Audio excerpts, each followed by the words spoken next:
we chase are leading us, and love is all we'll ever trust. Yeah, no, I don't wanna waste what's left. And on we'll go, through the wastelands, through the highways, till my shadow turns to sun rays. And on we'll go, through the wastelands, through the highways, and on we'll go.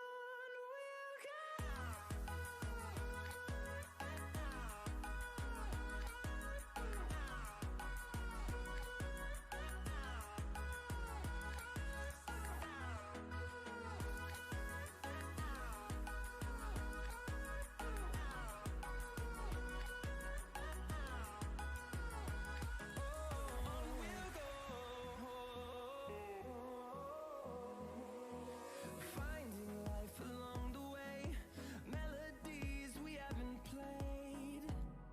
No, I don't want no rest. Echoing around these walls, fighting to create a song. I don't wanna miss a beat. And on we'll go.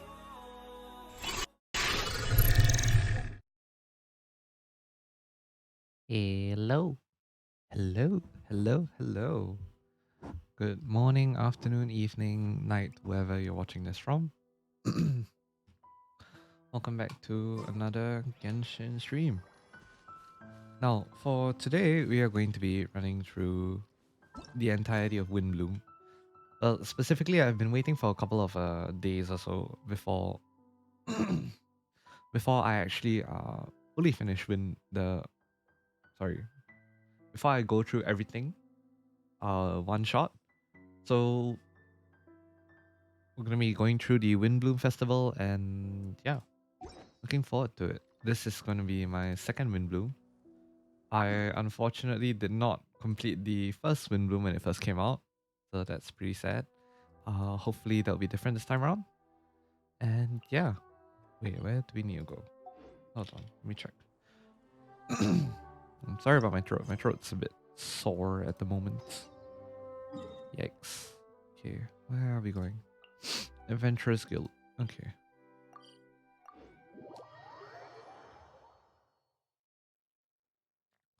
It's been a while since I last did Windblume. I think this is the second Windblume. I can't remember.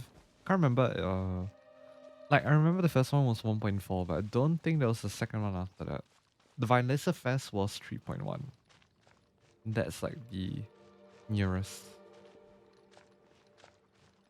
Mondstadt event, I believe. I genuinely have no memory. Hi, Timmy. Right. So, just forewarning, I am playing in EN.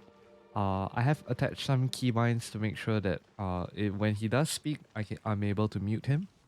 So hopefully that will be okay with you guys. But I will have to seek your understanding that sometimes I won't be able to mute certain things in time. So if and when that happens, I do apologize in advance. So yeah. Anyways, let's head into Mondstadt, which seems to be decorated beautifully for Windblume. Wow, it's actually pretty. Pretty. I love a good Mondstadt festival. Bring us back to our roots. Good day, you two. It's nice to see you here at this festive time. So, got any jobs for us? No commissions during Windblume, unfortunately. I'm afraid I'd struggle to find you any commissions in the near future. With the It is what arrival it of the is. Windblume Festival, the only task most Mondstadters are busy with is preparing gifts for their loved ones. But it's customary to do this oneself without assistance. Think of this period as the off-season for the Mondstadt branch of the Adventurers Guild. Spring is here, love is in the air, and everyone wants to relax and enjoy themselves. Even the cats at the tavern next door have been getting lovey-dovey with one Cats are another cute. recently. Oh, that's cute. Ew, gross.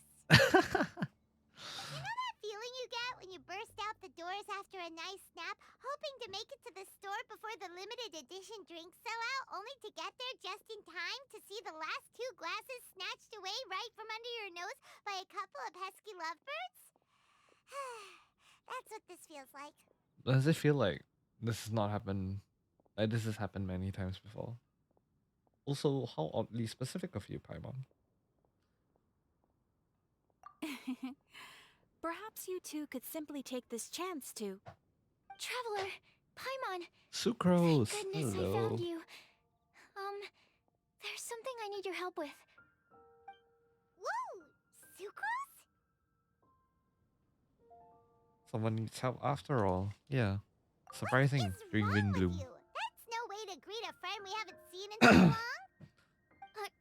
No, not help like in the Windblume sense. It's just... How do I explain? Go ahead, Sucrose. We don't have anything else to do right now anyway. Phew. Okay. Here's the situation. I've been appointed as the Windblume Festival's special ambassador by the Knights of Favonius this year. Hmm. My Ooh. task is to do good deeds for people during this festival of gratitude and love. Sorry guys, give me a sec.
Hi.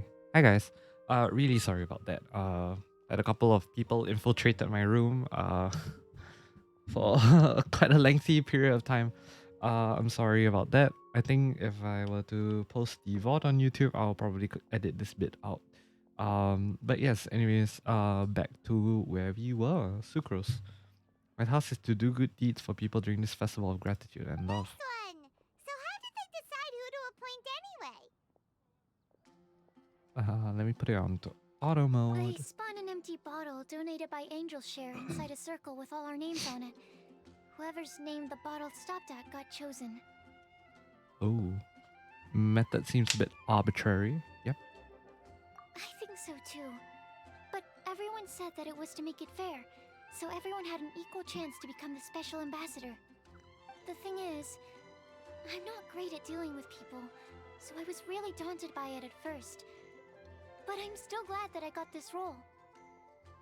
Luckily, I came up with a way to spur myself on, which has helped. Have a look. An empty vial? Is that a test tube?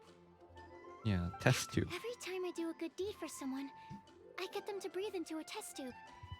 That way, I can collect everyone's breaths of joy. Sounds Aww, that's fascinating. cute. Are you gonna I guess. use them in your research? Yes. I believe these breaths of joy will serve as valuable raw materials for alchemical transmutation. With any luck, I'll be able to produce something truly miraculous. Like an extra sweet flower or like an extra sweet sunsetia.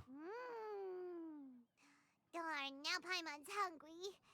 Wait, you're doing this on purpose, aren't you? Actually, I meant something even more exciting than that. I can't say for sure until I have more test results to confirm my hypothesis, though. Alchemists mustn't make claims they can't live up to. Anyway, I'm still missing one final breath of joy. Oh, is that all you need help with? That's easy. Just treat Paimon to a sweet madame. Then you'll get your last breath of joy. More like sweet madame breath. Hey yo. Hey, come on! Paimon's doing her best to help, okay? Nade. So, does it need to be more like official or ceremonious or something? No, joy isn't measured in those terms at all. Let me put it this way. Have you ever planted a fruit seed and cared for it while it grows? Yes. In Although the failed same way many that those times though. tender, sweet fruits are the product of your time and effort. The amount of joy derived from an experience is positively correlated to the degree of hardship overcome during it. For example, in my case, I would say that to experience a statistically significant amount of joy, I'd have to do something like spend 6 months developing a medicine formula to a point where it was finally consistently effective. Similarly, in order to collect a significant amount of joy from other people, I have to find ways to do something sufficiently challenging on their behalf. Oh, Paimon gets it now. Long story short, you want us to help you find people for you to help. Oh, that's pretty tough given that it's the Windblume Festival and all. Oh, I figured since you're such experienced travelers, you might have some ideas. But if even you don't know how to approach this...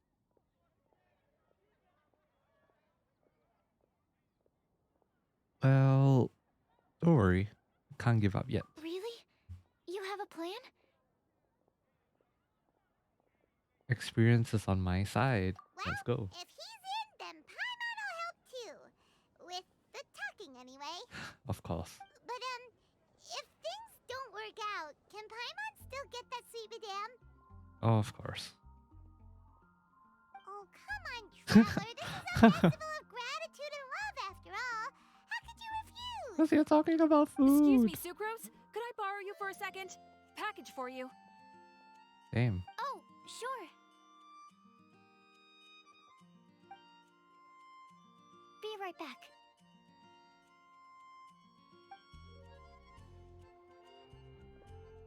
Wait, is that who Paimon thinks it is? That's Collei, right? When did she arrive at Mondstadt? It's Collei. Let's go.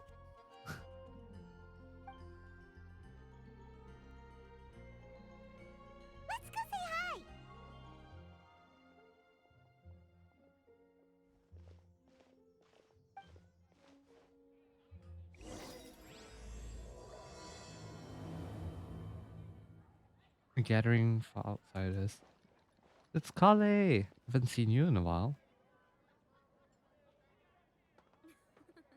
I wonder how many bouquets I'll receive this year. So many good bargains during the Windblume festival. No, I need to save money. Oh, Sucrose is actually talking to Marjorie. Can we hear what she's saying?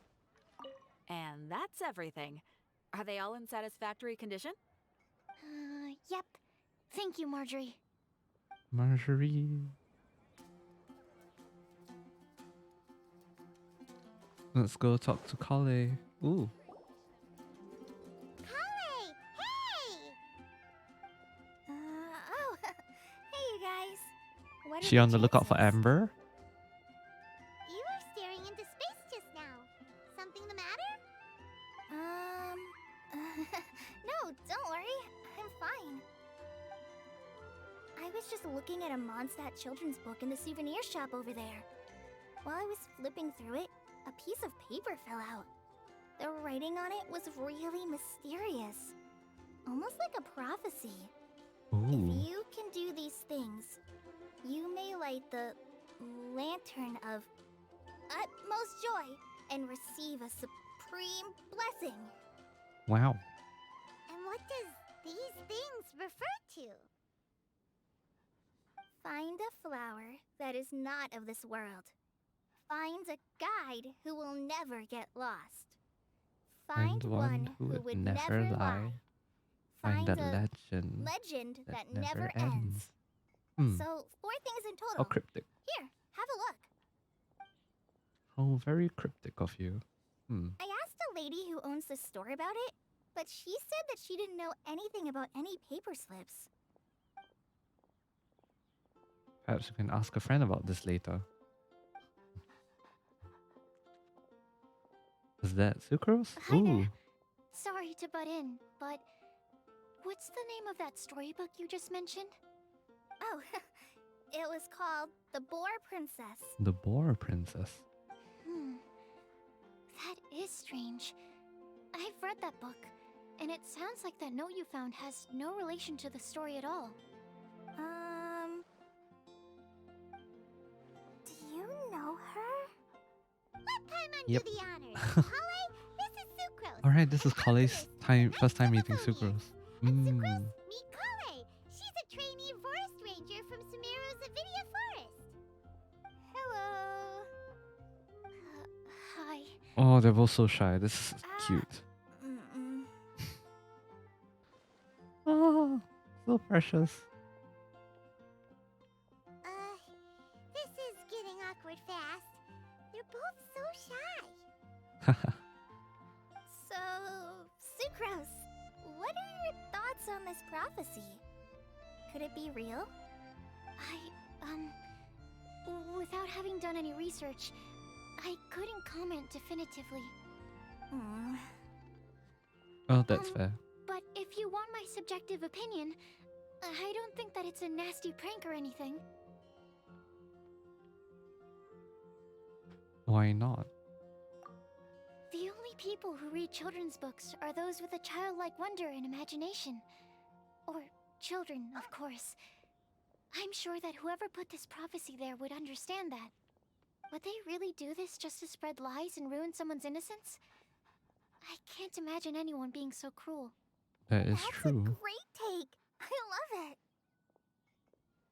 Exactly. Who would want to hurt a child's feelings? Okay, so what do you think the blessing is, Sucrose? If I had to guess, maybe a fairy that can make people's wishes come true or something? I haven't read many fairy tales, so this is pure speculation. With no other information on hand or prior research to compare against, I'm afraid it might not even be worth considering. Wow! Her guesswork is really good, though. I want to pick her brain some more. Ooh. But will she find it annoying if I keep asking her questions? No, she won't, Collei. She'll be We just fine. met after all. What's the best thing to say to someone you're meeting for the first time? Would you like to get to the lantern of utmost joy? Well, yes, I festival. Then, what would you wish for, Collei? I'd wish for Better personality? a better personality. Huh? Huh? Mm, I'm confused. You can't waste it on Yeah, that. You've got a great personality already. exactly. That's very kind of you. But if you know me like I do... Collei! Amber! I know that voice! It's... Oh my god, they're having a meetup in Mon. Oh, this is so sweet, guys. This is so sweet. God damn. Collei! Whew. You made good time, huh? You're way earlier than I expected. I spotted your green hair way off in the distance. Good thing my eyes are sharp, or I'd have missed you. Amber! Have you been doing well? Did you... finish all the pita pockets I brought you last time? So You cute. bet. They're getting yummier each time you make them. Huh? Wait, remind Paimon, have you been to Mondstadt before? Yes. I want to read the manga. Mm-hmm. A long time ago, I had a lot of help from a lot of people here in Mondstadt. So ever since my Alizar got better, I've been looking out for an opportunity to come back to Mondstadt and tell them all the news that I've been cured. That's good. Thanks.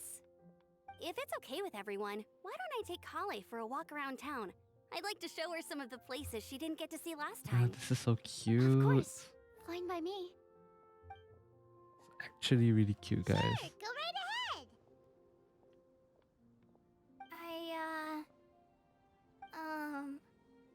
Sorry, Amber. I agreed to meet my traveling companions by the city gate in a few minutes, so I can't go with you just yet. Oh, That's alright. Sino and Tighnari. In that case, Let's you guys go. go rest up, and I'll go see Master Jean to ask for some time off. Oh, okay. Traveler Sucrose, could you look after Collei for now? Of course, I'll no come worries. get her later and take her out. There's still a whole bunch of people I need to introduce her to. Sure, no problem. You can count on us. Awesome. See you later then. See ya. Timaeus is still there at the crafting bench as usual. You alright there, Collei? You look kinda disappointed. I'm sorry. I'm just feeling a little shy today. Don't worry about me. That's normal. Amber wants to introduce me to more of her friends. Am I gonna be able to cope?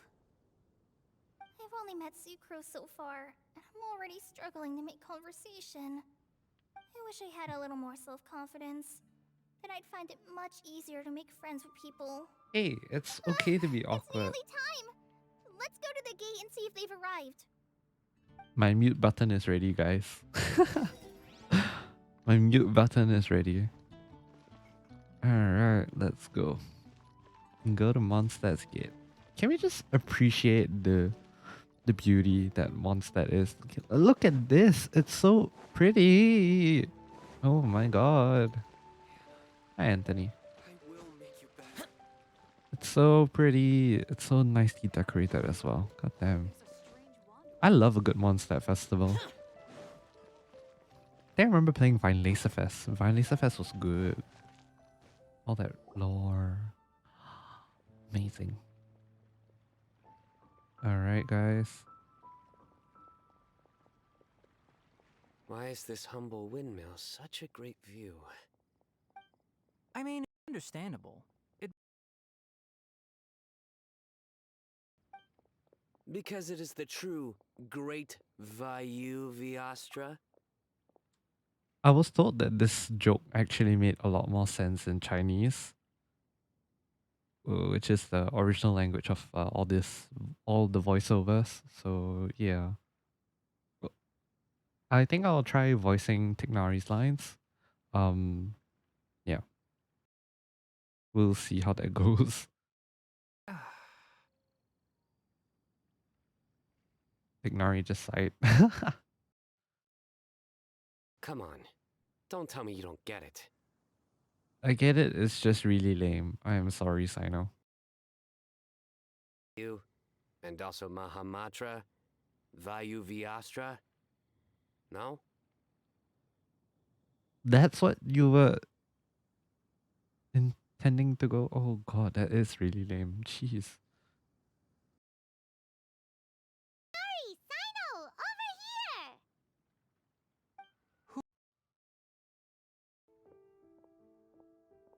Glad to see you guys too.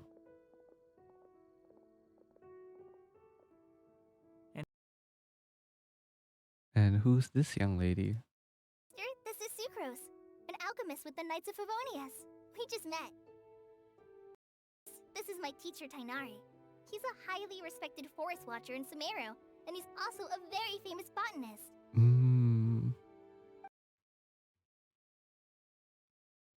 Collei's exaggerating. I'm Tighnari. I'm pleased to meet you. So you have a teacher as well.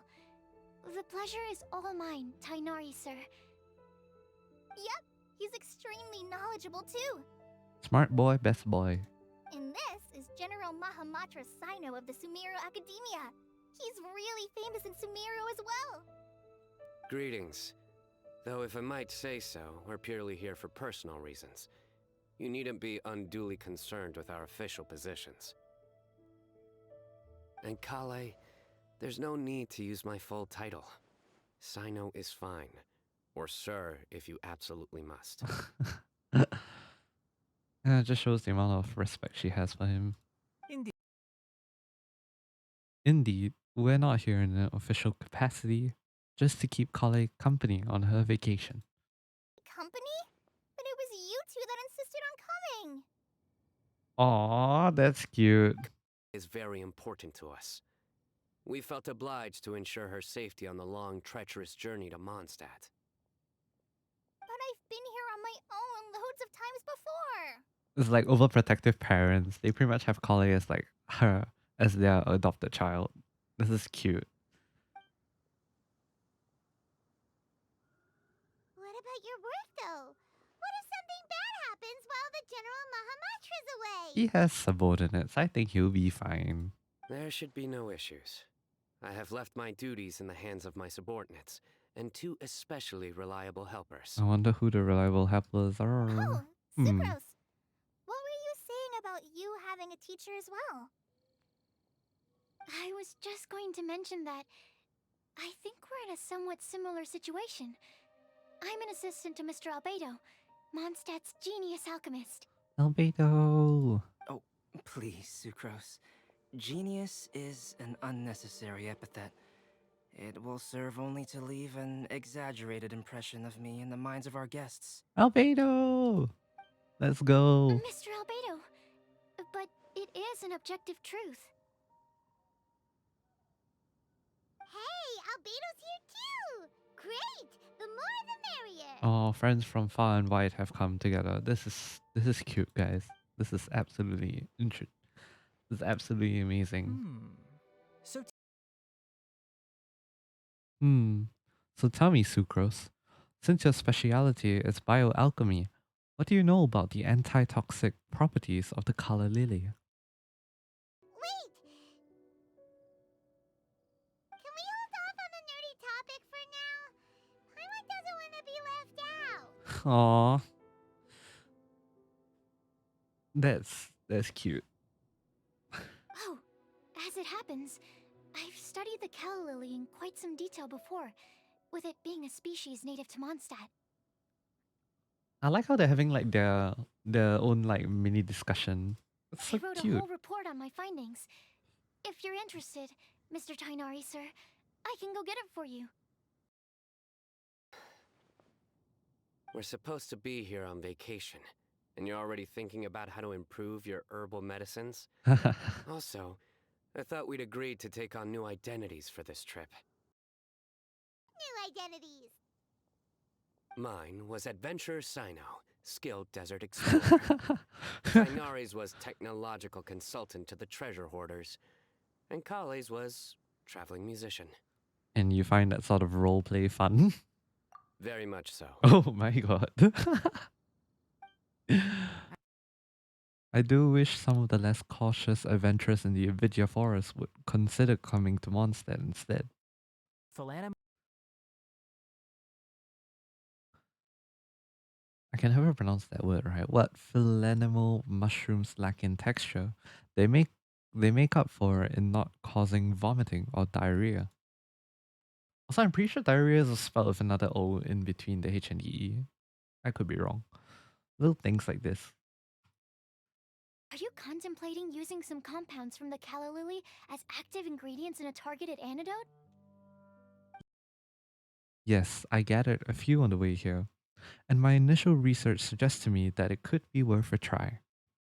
Okay, I got it. But as much as I don't wish to be a wet blanket, it takes a huge amount of experimental data to conclusively prove how different drugs interact. Estimating the total development time would be very difficult. Add in the time for procurement and delivery of essential materials, and I'm not sure if we could complete development before you need to return.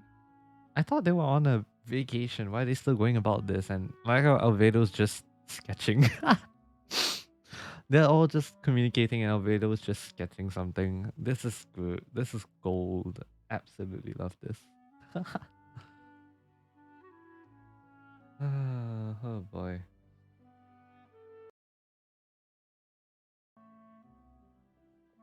Oh yeah, what is Albedo doing? God damn. Then please, allow me to help. Oh, he's thinking Mr. about Albedo. it. I see.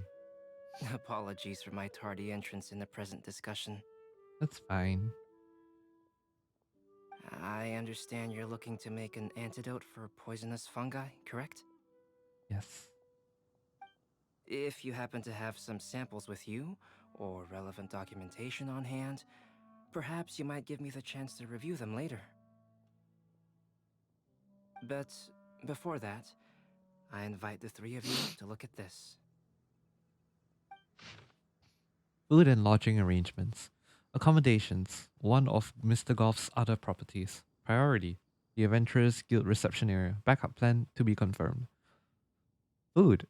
Group meals on the first day, following which all are free to make their own arrangements amidst the city's various restaurants and taverns. Self-catering facilities will be prepared at lodgings. Outdoor activities. Considering our guests' sightseeing interests, Sucrose, Timaeus, myself, and some of the Knights of Favonius can accompany our guests, splitting in groups where necessary. Obtaining souvenirs. Multiple collection methods. With wind comes glory, the outdoors themselves, creation through alchemy, and handcrafting are all possibilities. Scientific observations, with an emphasis on botany. Official business. No such needs at the moment. Wow. Food and lodging arrangements. Wow, he has everything planned out. Were you quietly writing this up the whole time? Paimon didn't even notice. I noticed. I thought he was sketching stuff. Impressive multitasking. Hardly. Rather, I should apologize for interrupting a serious discussion between trained professionals, especially after they've traveled so far to be here, when I myself am neither an adventurer, nor a technological consultant, nor a musician. I like this.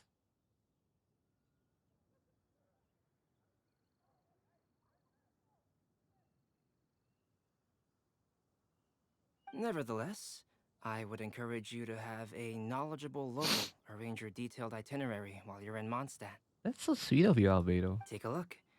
And should you find anything here to be objectionable, it can easily be adjusted. This is too kind. This is too kind of you. These arrangements are quite excellent. It looks great. Even Paimon feels like tagging along for the food and board. You're not included in this itinerary. What do you three think? That's why it's called tagging along. Of course. Very comprehensive. The adventurer, technological consultant, and musician approve. Thank you. Of course, the roleplay.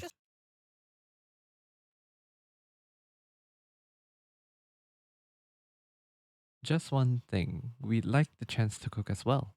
Why don't we change the group dinner to a camping and cooking trip? I'll help pitch the tents. Oh, that's I cute. can help too. take him to Good Hunter to order some starters. Mondstadt's cold cut platter is not to be missed. I'm looking forward to it. Sounds amazing. Great, then it's decided. Sucrose and I will bring the three of you to your inn for a quick rest. You two, let's meet by the lake this evening. Will do. Go to Good Hunter and order some food. Yummy, yummy. Sarah, we're back. Hisashiburi. This. Hey, Sarah, can we have a cold cut platter to go? Sure, coming right up. Would you like anything else? Do we, want anything else? Ah, the sparkle in Paimon's eye never gets old. Never. That'll be all. It'll be must. One sweet madame, I guess. Hey, so you do remember after all. You're just the best. Of course, we are the best. Paimon will give you the sweet flower from that sweet madame as a Windblume. Just don't ruin your appetite for later. Oh boy. No need to worry about that. Paimon can make room for good food. All right, just a moment.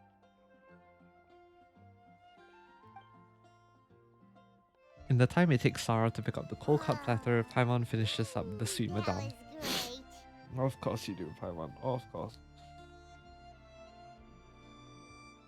If that was a Windblume treat, then Paimon wishes it could be the Windblume Festival every day. I'm pretty sure we'll go broke, but sure.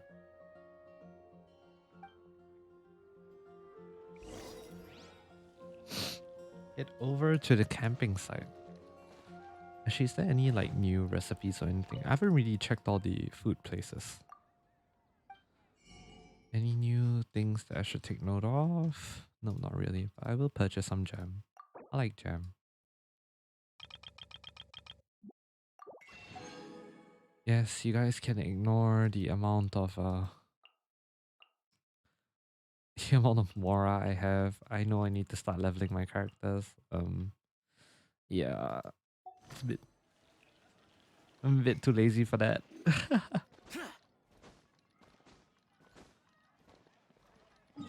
What is set kind? Oh, it's at the edge of Mondstadt. Okay. Is there like an exit / entrance here? I hope there is.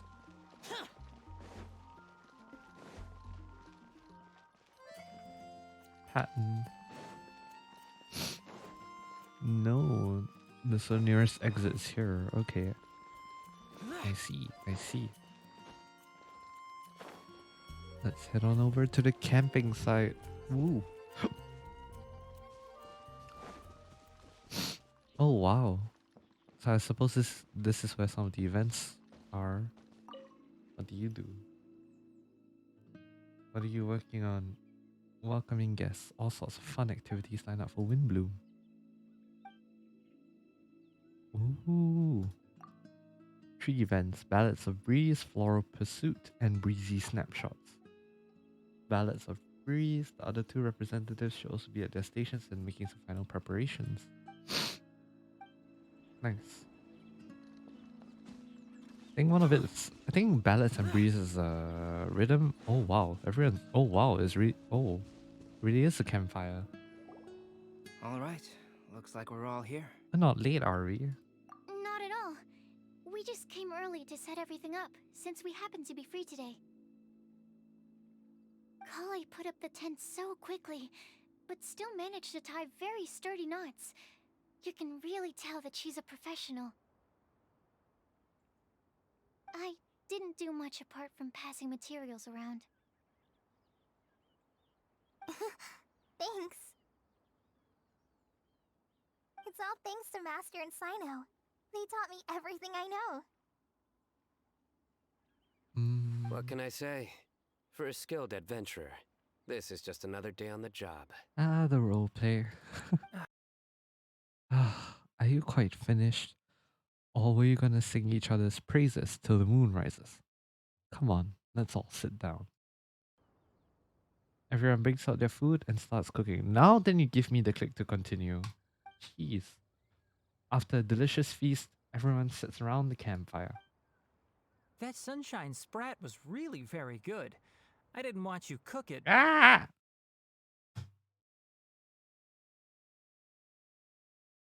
That sunshine spread was really good. I didn't want you cook it, but I believe that the prominent umami flavor of the dishes owes itself to more than the fish alone. I need to be more careful with this. I'm still not good at the muting part. Admittedly. I'm sorry, guys. Ay, ay, ay. Correct?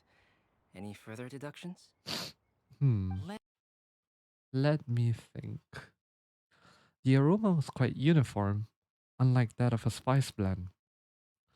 It was also unfamiliar to me, so I would venture that it was a Mondstadt specialty. As far as edible Mondstadt plant species are concerned, color lilies are usually used in soups. So if I had to guess, small lemongrass? That's right. That's right. Ooh. I've long heard that Sumeru's fish with cream sauce is noted for its gentle texture, which brings out the tenderness of the fish. Here in Mondstadt, we're not quite as varied in the use of spices as in Sumeru, but the principle of bringing certain distinct flavors to the forefront through combinations of natural ingredients is very much the same. Now they're talking about cooking and I'm getting hungry. God damn. I liked it a lot. I'm curious as to the exact ratio of ingredients. I had a copy of the recipe for you. Albedo's sweet. Would anyone like to try the nutrient-dense meal I made? I'll have some. Nutrient dense meal. Sounds What about lovely. you, Collei? It doesn't look like you've eaten very much. Is your appetite low at the moment? No. I just don't eat a lot normally.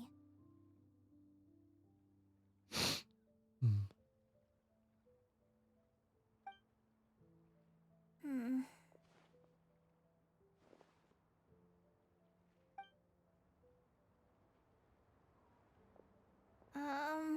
Sorry.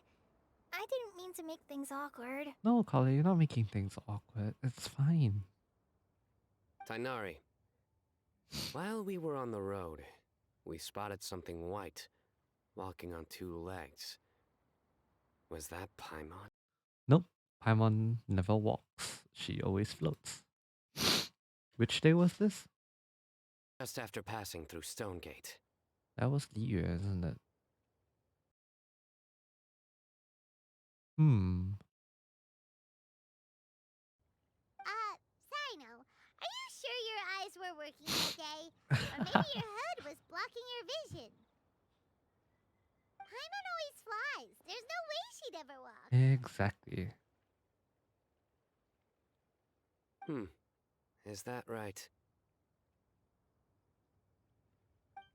I thought that you'd made me snacked on too many local ground nuts.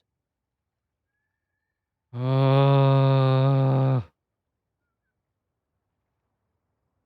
uh.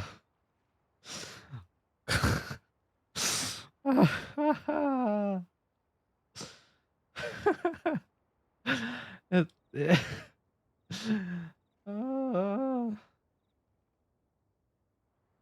it's so cringe.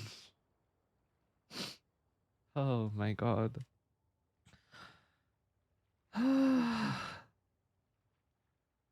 I don't know whether to get a good laugh out of it or what. Oh my god. Jeez. I don't know whether to be ashamed that I'm laughing at his jokes. Oh my goodness. I don't know what to say.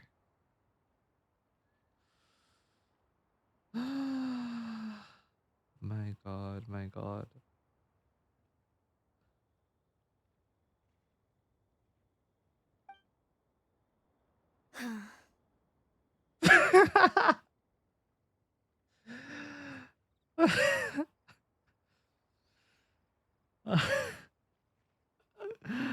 Oh my goodness. I like how Collei just sighed, but I'm laughing so hard because of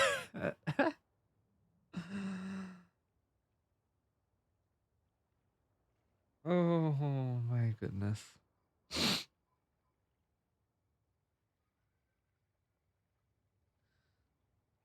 I do not approve. I do not approve. I really do not approve of the joke, but I find it funny.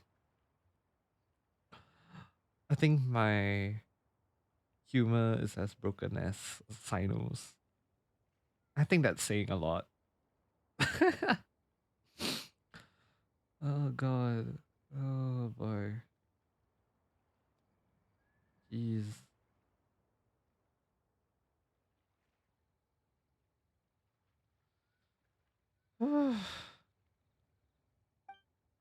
No? Not funny? No. I mean, yes, but no. Ground, you know. As in ground up, but also the ground. Ground nuts make you fall to the ground. Is no one gonna interject? Is no one gonna stop him from explaining? Oh boy. Think of this as the part of the process to getting to know Sino. On the bright side, these jokes show that he thinks of you as his friends. Oh boy. Still, we could test the hypothesis.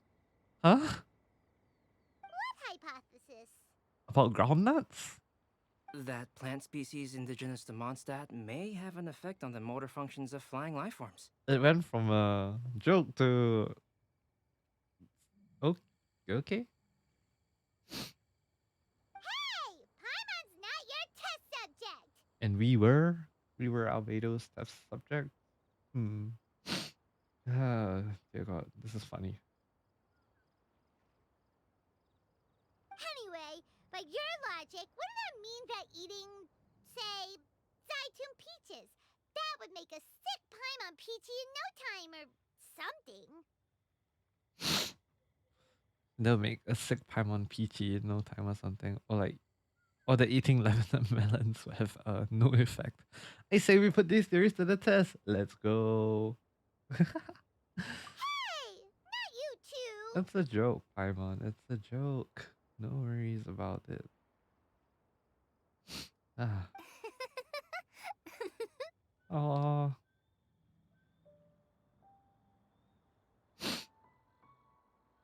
At least Collei is having fun. That, I think, is the best part.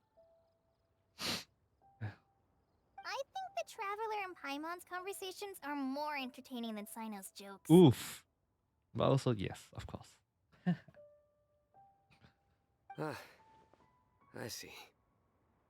You must have been keeping quiet about this grievance for quite some time now. Does he sound hurt? Oh boy. I feel bad for him, man. You seem much cheerier now that you're here in Mondstadt, Sino. Actually, it feels like you're a completely different person. That's because I'm Sino the Adventurer. That's not funny. It's not funny, but why am I laughing so much? Jeez. It's not? Everyone just stares at him like that. Oh boy.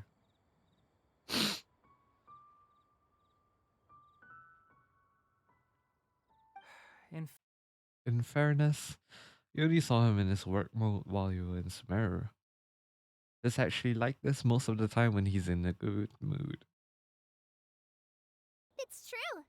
Sometimes when he's eating, he'll grumble about how the bowl is too shallow for the amount of food it contains and other random stuff like that. I understand. Then allow me to reintroduce myself. Before, you knew me as General Mahamatra Sino. Now, please see me as Sino the Adventurer. Ah, boy. Yeah, so that's another thing he does. He'll keep repeating something he thinks is funny until you until you stop trying to resist. The deadpan face that Tighnari is giving, it's priceless, guys. This interaction is absolutely priceless. I absolutely love this. Oh boy. So you have two different mental states? Almost like different phases of matter. Interesting. I want to learn to do that too. It's more like his personality, if anything. I think in your case, the two states we would end up with would be highly conscientious sucrose and stupefied sucrose. Oh, Albedo's laughing. Oh, that's cute. Oh, by the way, was there any reason in particular that you chose Mondstadt as your destination on this occasion? Oh, well, Lisa once told me that the Windblume Festival is one of Mondstadt's biggest events of the year. Ah, of course. I wanted to take this opportunity to give everyone a Windblume as a token of my heartfelt gratitude for everything they've done to look after me. Plus, it was a good chance. Plus, it was a good chance for Collei to get out and meet some new people. Collei, Lily. Oh.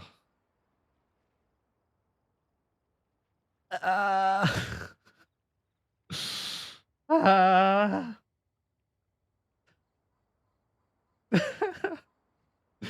hope what I wrote in the stream information was pretty accurate. Let me see if I can bring it over. I don't know if you guys can see it. This was what I wrote in the stream information before starting this. Let me hear my bad jokes from Sino. God damn, I wasn't wrong. Oh, help me, guys. Help me. Oh. What? Collei's Windblume. Maybe she should call it a Collei Lily. It sounds very Mondstadt.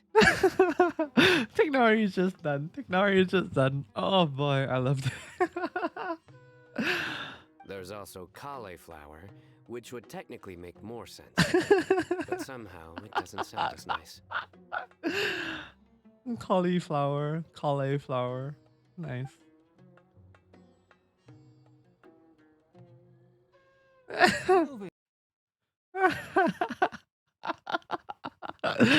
Moving swiftly on. This is hilarious. Can you just like hear the background music as well? It's so like goofy. Wow, he just completely ignored the joke and carried on the conversation. Guess sometimes that's the only way forward. Well, it is Tighnari after all. Sumeru's Sumeru's been through some major changes recently, and things at work have only just started to calm down. I don't get many opportunities to take a vacation, and this was a chance to join Collei on her trip while also learning a few things about Mondstadt's flora and fauna that I'll be able to pass on to my peers and students on my return. Two birds with one stone. How about you, Sino? I came to ensure Collei's safety. Oh, that's actually pretty sweet. That's just an excuse. Plain and simple. Yeah. Saw that coming a mile away. God damn. Also, there's the matter of a Genius Invocation TCG custom-made card back. Oh, of course. Nothing gets Sino going apart from Genius Invocation TCG. Nothing is new. This is all... Aha! So you did have an ulterior motive. Of course, he's Sino. He is TCG god.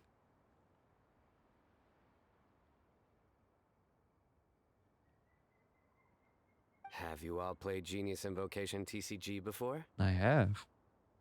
And that is why I am proud to call you my friend. Oh god, well, what option would we have gotten if we pressed... I haven't.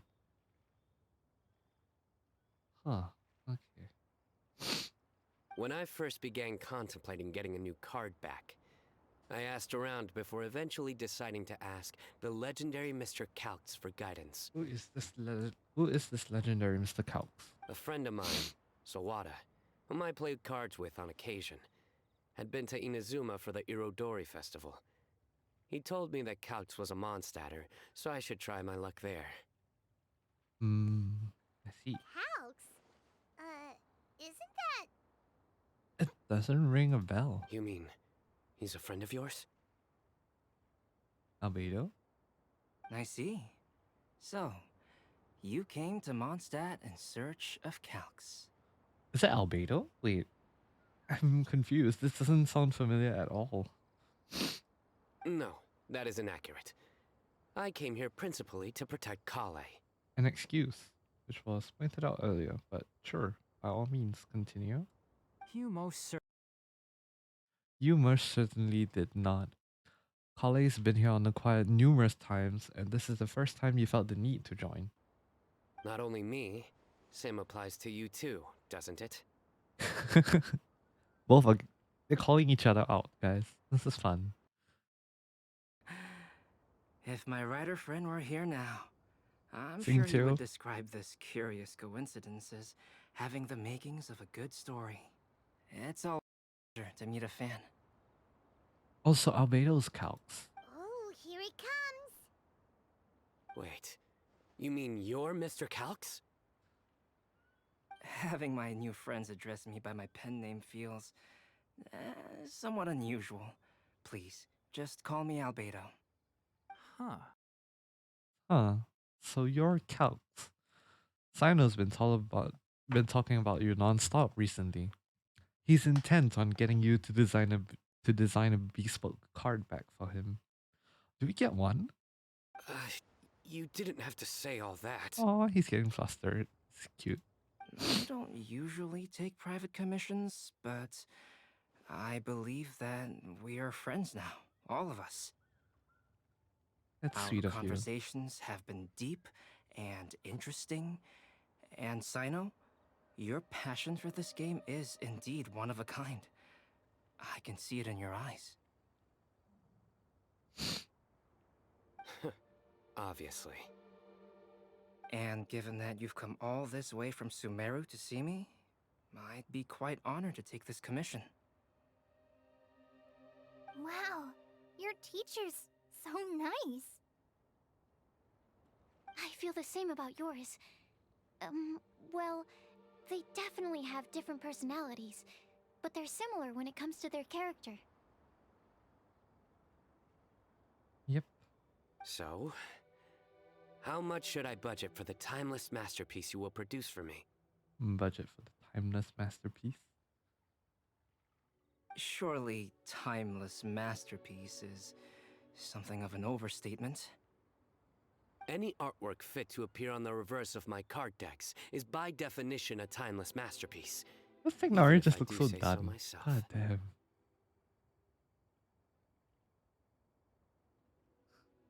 Tighnari just looks done. To be fair, I wouldn't really blame him. don't mind him. Don't mind him. These TCG nut jobs are all like this, so I see. So, this has an almost religious significance. Well, for starters, I'd like to hear a few more of your jokes. Why? Why? Why?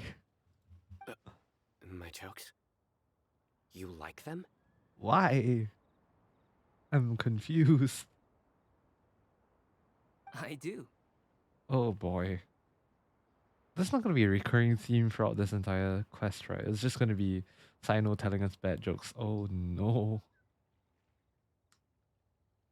I should have like a little laugh counter, you know? How many times I laughed at a bad joke. That'd be really cool. Really? I didn't see you laughing. It's because he found it internally funny. Ah ha ha ha ha ha ha ha. Ah ha. Yeah, well, the joke's ability to induce laughter is a separate matter, but I certainly find them fun. Of course you do. If I might interrupt. If I might interrupt, does anyone else smell something strange? Oh no. Oh no. Will it be okay? Should we go over and take a look too? Yeah, I think we should.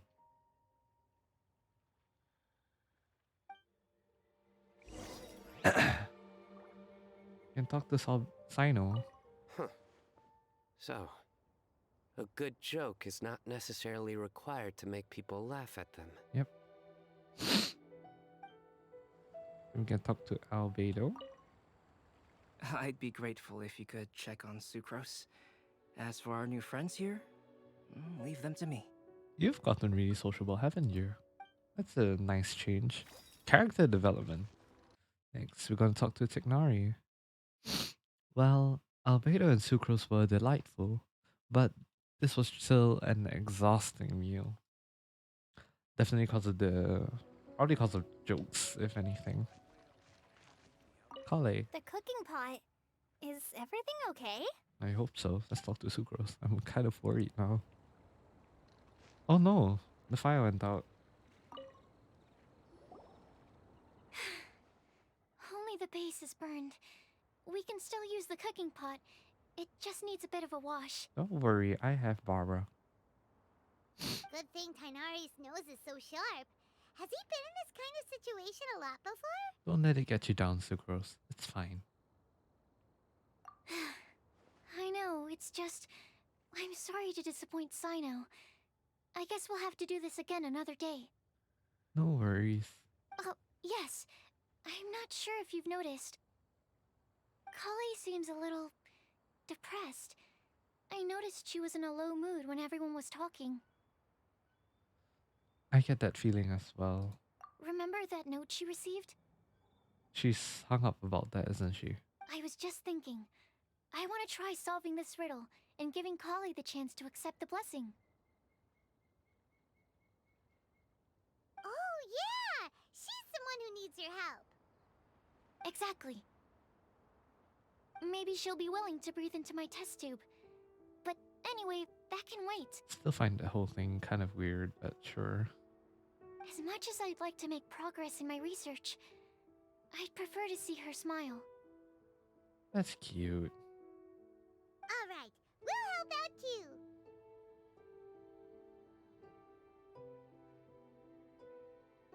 too. You will? Then tell me, honestly, do you think that this prophecy is for real too? I know how I can find out. Right! I'll be back shortly. Alright, let's meet at the alchemy crafting bench in the city. I've got some thinking to do in the meantime. Alright. We're back. No. You just missed a joke about windmills. I think I'm glad that I missed the joke about windmills. I don't know about you. Stop. Please. I don't need to hear it a fifth time. Tighnari also is about to lose his mind. This is a really interesting quest. I love this. That bad, huh? Well, now Paimon really wants to hear it for some reason. Didn't you say you want to see the Dragon of the East at some point? When are you going? He's just trying to chase him away before he makes another one of the jokes. Tomorrow morning. And you? What are your plans? I'll go into the mountain. Oh, sorry about that. I'll go into the mountains to have a stroll and collect a few plants as samples. Perhaps I could join you? I'll be looking for inspiration for these card back illustrations. Found you. Amber and Eula. I knew I was onto something as soon as I saw the fire. Wow, you have really sharp eyes. Of course. It's Amber. That's an outrider for you. Uh-oh. Did we break the fire safety rules or something? There's fire safety rules? Well, crud. Actually, you didn't. Strictly speaking, you should have reported your plans first. But since two of our very own alchemists are here, I'm happy to look the other way. Ah, yes, introductions. I'm Amber, and this is the Reconnaissance Company Captain Eula, a good friend of mine. Good evening. You are friends of Collei, yes? A pleasure to meet you. Oh, she sounds less vengeance-y. That's a nice change. Oh, Amber. Oh, Amber and Eula. The pleasure is ours. I've heard a lot about both of you from Collei. Oh, really? All positive, I hope. Wait, Collei's met Eula? Okay, that's cool. I asked that last time too. Of course it was positive. I'd say. We hear the latest news about you every time you write to Collei. Glad to know we've made a good impression so far. Anyway, we're just here to collect Collei, so don't let us interrupt your chat. Interrupt your chat.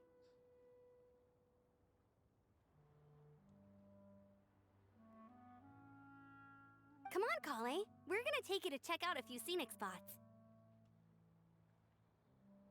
Okay,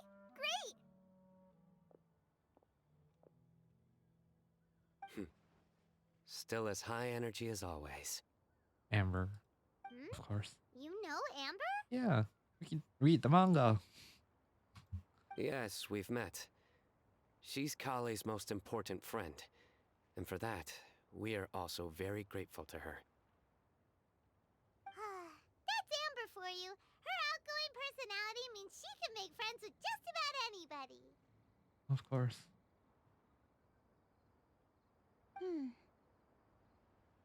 It's getting late, and we still have a lot lined up tomorrow. I suggest we all head back and get some rest. Yes, we should preserve our energy. All right, I'll start packing up. Ah, sorry guys, didn't mute that one in time. Everyone packs up and says their goodbyes in the dark of night. You're gonna get the tone-deaf bard to check out that note, aren't you? Of course. Guess Paimon knows you pretty well, huh? Knowing him, he should be hitting the taverns around this time. We can go corner him and make him answer our questions. Let's move!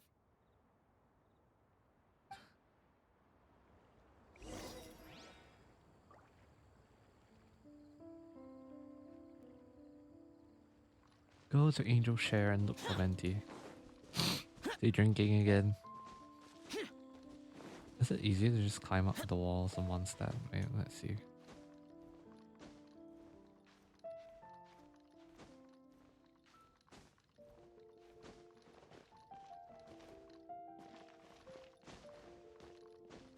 And down here. Ooh.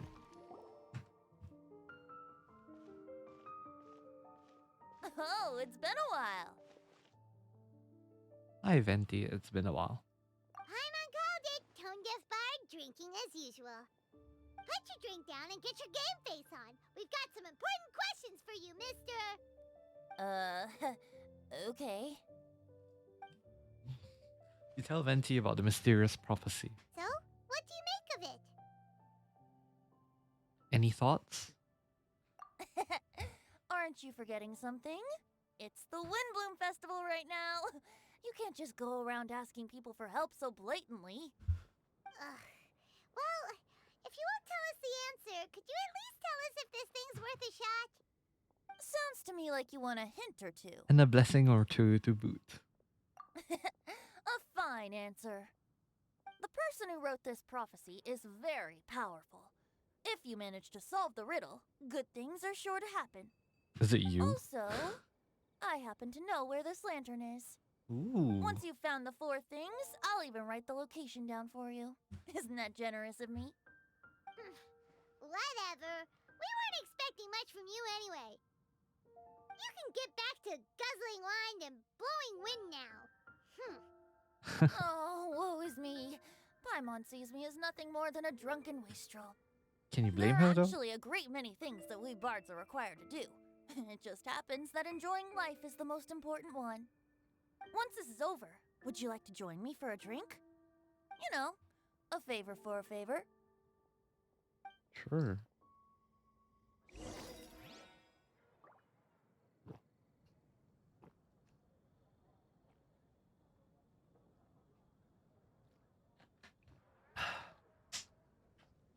Let's drink up, guys. Continue talking to Venti. Or given the way that you're staring at me, perhaps you'd like to get me that drink now? I, of course, would be most amenable to that. But I believe you have friends waiting for you. Don't worry, there'll be plenty of time during the festival. I am cold. Weirdly. But sure. Let's find Sucrose. She's currently here. Next to the crafting bench. A flower that is not of this world. Not of this world.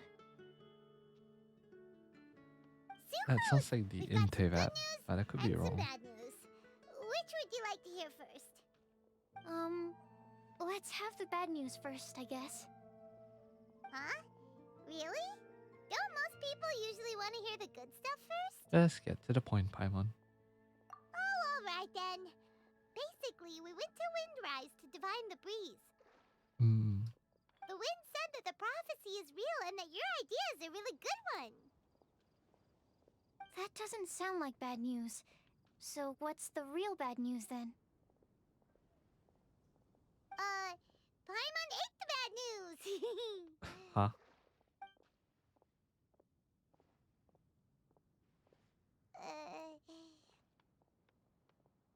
Blame Sino! If it's not funny, then it's his fault! It's fine. Well, that puts my mind at rest. Now, back to the other issue I've been mulling over. I was thinking about the flower that is not of this world. It could mean a human-cultivated variety that doesn't occur in nature. But that's basically claiming that it doesn't come from this world in the first place, when actually it's just a variant of an existing breed. So, the initial question is, can the flower's origins be traced back to a natural organism? If so, it cannot be correctly described as not of this world.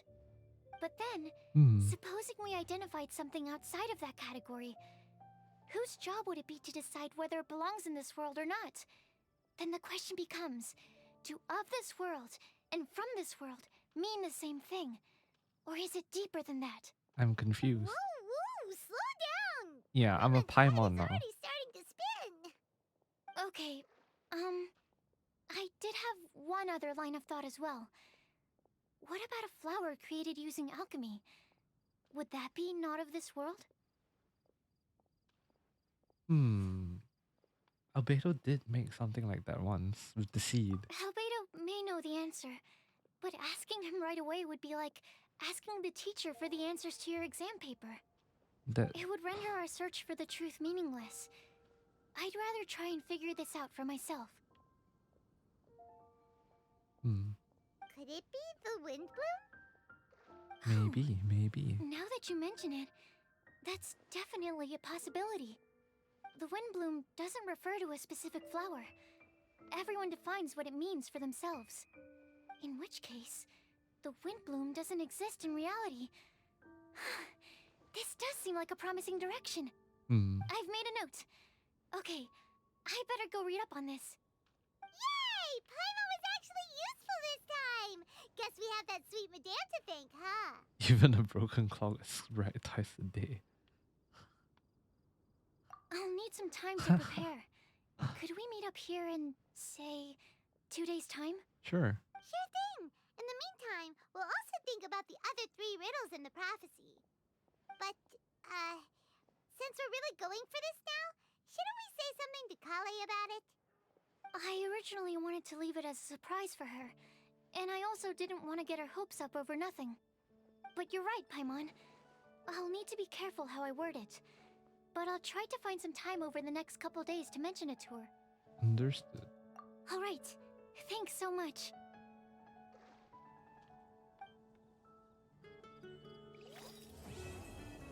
Oh, that was quick. The Gathering of Outlanders, Part 1 done. Oh, Floral Pursuit, Ballads of Breeze and Breezy Snapshots, along with Windblume Encounters and the Event Shop. Floral Pursuits. Sucrose. Can we just appreciate how pretty, amazing that is? Ballads of Breeze. Lizzie of the Lights of Favonia seems to be busy with something. And Breezy Snapshots. Fastben of the Adventurers Guild seems to be busy with something. Windblume Encounters. Act 1, Act 2, and Act 3. Well, on to Act 2. Right, so regarding all these different events, I am more comfortable playing these on my phone as compared to over here on the laptop in streaming. Especially for Ballads of Breeze. I prefer playing it on the phone than playing it on a computer because rhythm games. Wait until the appointed time. 8 to 12 a.m. Wait, 8 to 12 p.m.? God, I didn't see the cluster flew too fast, but yeah. 8 to 12, 2 days later. Alright. So... Ah, crap. That's 2 days later. Then we gotta wait for a long time. TikTok, TikTok. Oh, oh no.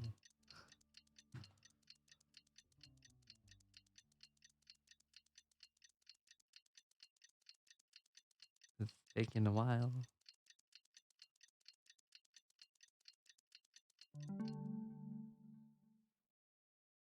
And just a little bit more to a little over 8 a.m.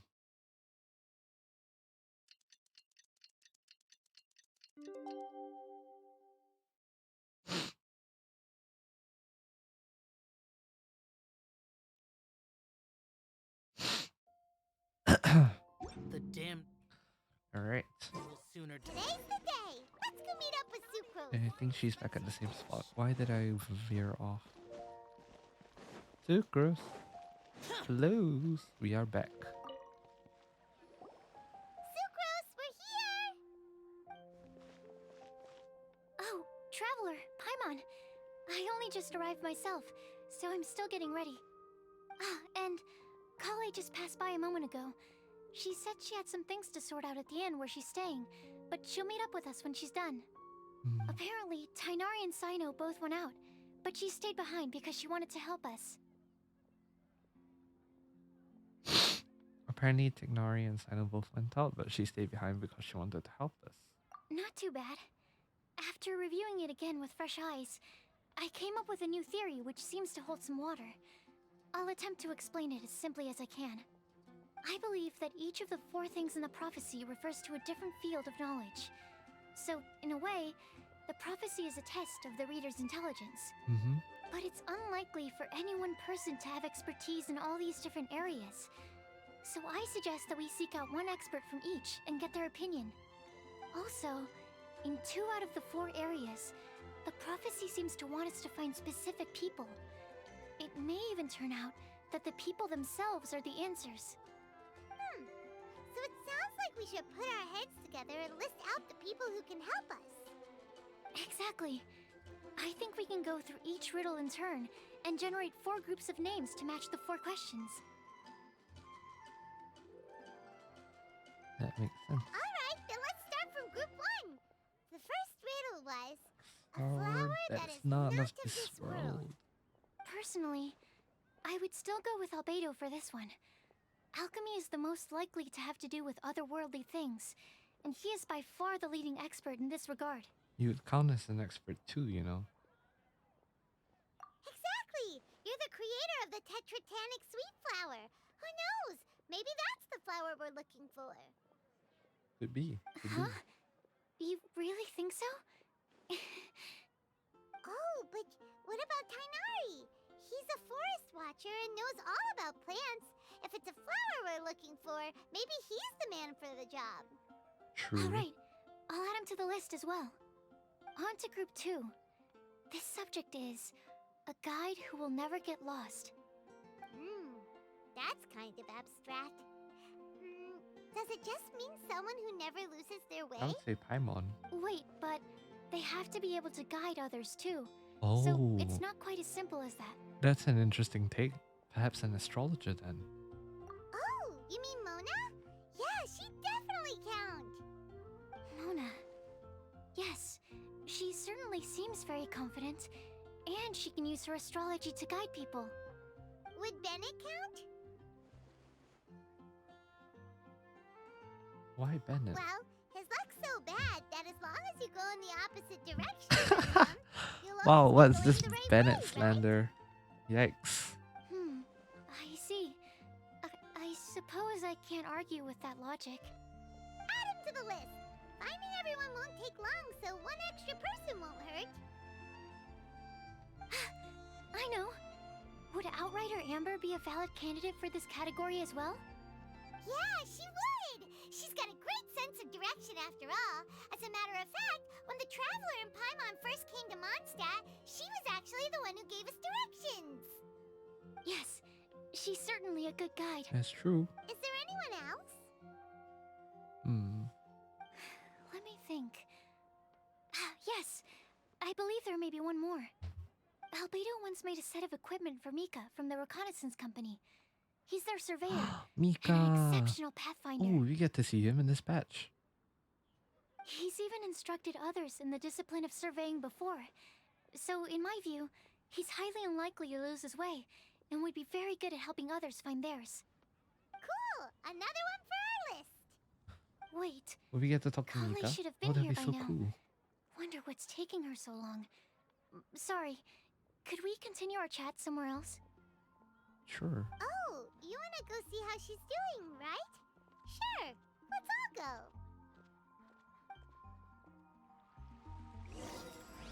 A riddle amidst the crowds. Part 2.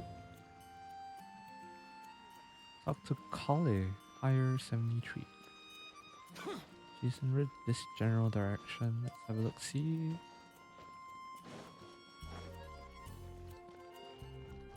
Okay.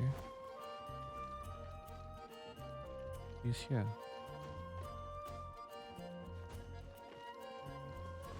Hi, Collei. We meet Hi, again. Collei. Hope we're not intruding or anything. Is everything okay? Sucrose! I was preparing some stuff. Is it time already? Oh no, I'm sorry. Collei seems to be wrapping gifts, and now she's Don't practically worry. hiding it. The Traveler and I only just met up. That's definitely We for were us. just worried that you might get lost along the way, so we thought that we'd come get you. Thank you. I'm ready to join you now. How's that Sweet. thing going?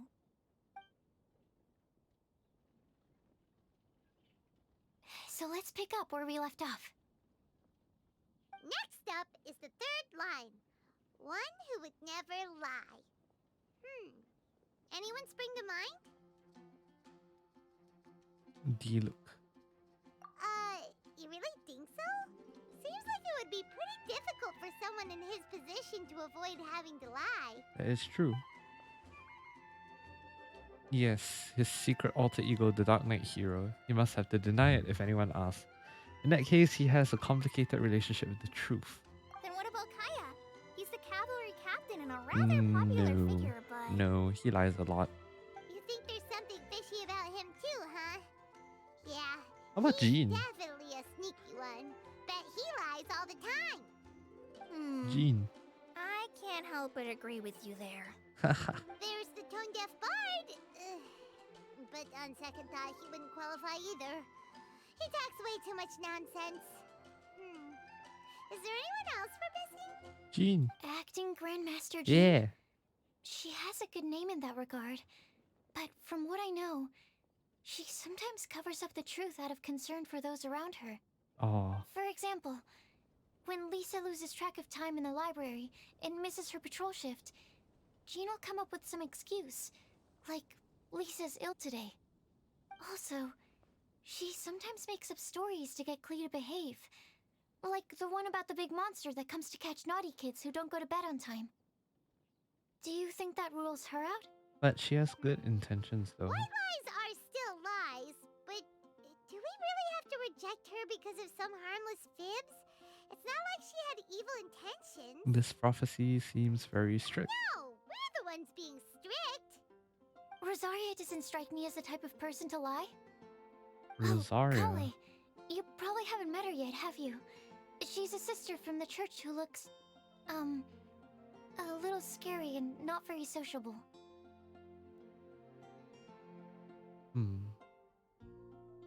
What gives you the impression? She stopped by the alchemy bench once, a long time ago, and asked me about Albedo. I thought maybe she was trying to find him, for work or something. But when I asked, she just said that she was curious about him because he was so intelligent, and wanted to talk to his assistant to find out what he was like. A lot of people might have given a more tactful justification, but I could see in her face that she wasn't trying to hide anything. She was just very direct and straightforward. That's why I don't think of her as the lying type. Rosaria doesn't look like the sort of person you'd want to get into a fight with. Maybe she just fights her way out of situations that some people might lie to get out of. I can definitely see that. I've also heard the other sisters say that Rosaria doesn't even make excuses when she skips choir. She just doesn't show up. She just doesn't show up. Tough cookie, huh? Yep, sounds like her. Let's put her name down. In that case, I think Sino fits in this list too. I know, huh? True. Lying's probably more trouble than it's worth for someone like him. Kinda like with Rosaria. Oh, and Paimon also nominates Razor. Bet he couldn't lie to save his life. True, I've true. also got someone else in mind. Noelle. Noelle, the trainee knight. She's a very honest person. I don't think she'd tell a lie. Yep, that's fair. Write her name down too. Wait, there's one more But person. there's so many people. You know, our long-standing staffer at the alchemy bench. We're talking about Timaeus? Huh? You mean Timaeus? Yes, him. Truth be told, he's been love-struck recently. He swore that he Oh. wouldn't say a dishonest word or slack off until he succeeds in getting the woman he loves. Oh. Timaeus has a crush? Well, Yes, perfect that's right. event. Perfect event. Who is it? Do you know her? I've never met her. All I know is that she's from Liyue. Timaeus says that she's fun, has a great personality, and is very, very good looking. Wow. Blossoming romance. All great qualities, but it says nothing about her Since we're on the identity. topic, helping Timaeus win the lady of his dreams was also one of my goals for this Windblume festival. Ah, Sucrose, you're But too how sweet. can we help with that? I don't know. Make sure he uses nice paper and a fancy envelope when he sends letters to her. Help him pick a nice gift and wrap it properly. That sort of thing. Yeah. I had the same situation once in the Avidia forest. I helped another forest ranger out by delivering a love letter to the coworker she likes. Yep, that sort of thing exactly. Oh, also, I helped him with some of the groundwork for one of his research projects. He must have appreciated it, because he gave me a refrigeration device that he's been developing as a thank you gift. That's Is sweet. it any good? I mean, it looks nice. Sounds like a no. Alright, guess we'll put Loverboy down on the list then. Lover boy.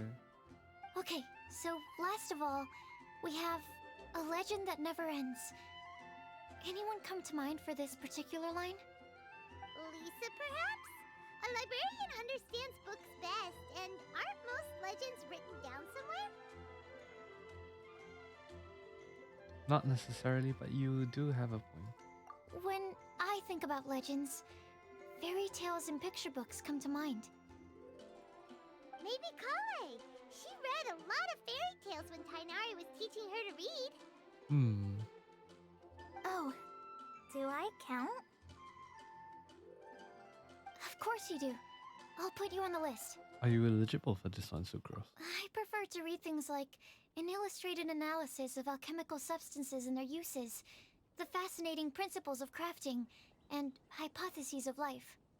Point taken. Paimon didn't quite understand any of those. Oh. Collei might be a good choice. Her mother, Alice, is a renowned traveling author, so I'll bet she's been exposed to all sorts of myths and legends. Alright then, Collei makes the shortlist. Alice, Well, that should just about do it. Next up, we should go and ask the people on the list about the prophecy. So meeting everyone Do pretty we much. have to ask absolutely everyone on the list? It seems like a lot of people. Yeah. It is. So, I was thinking that perhaps we should split up. That might make our search more effective. Okie dokie. Also, I've thought of a method of gathering feedback. Sucrose shares the idea of everyone. No problem. We can do that. You and the Traveler are practically joined at the hip, so you two can go together. I'll pair up with Collei. Sure. Capable Collei and sensible Sucrose. Sounds like a winning combination. Okay, I promise I'll help. Capable Collei. Yeah, I got this. Rest assured that the unbeatable Traveler and Paimon will do our part too. Off we go. Are you? All right. Let's go. I plan on starting from the person with the most defined stronghold. So let's go to the library. Lisa should be there. Stronghold. That's an Interesting word to use. Maybe den? No, that's even worse. How about Lair. layer?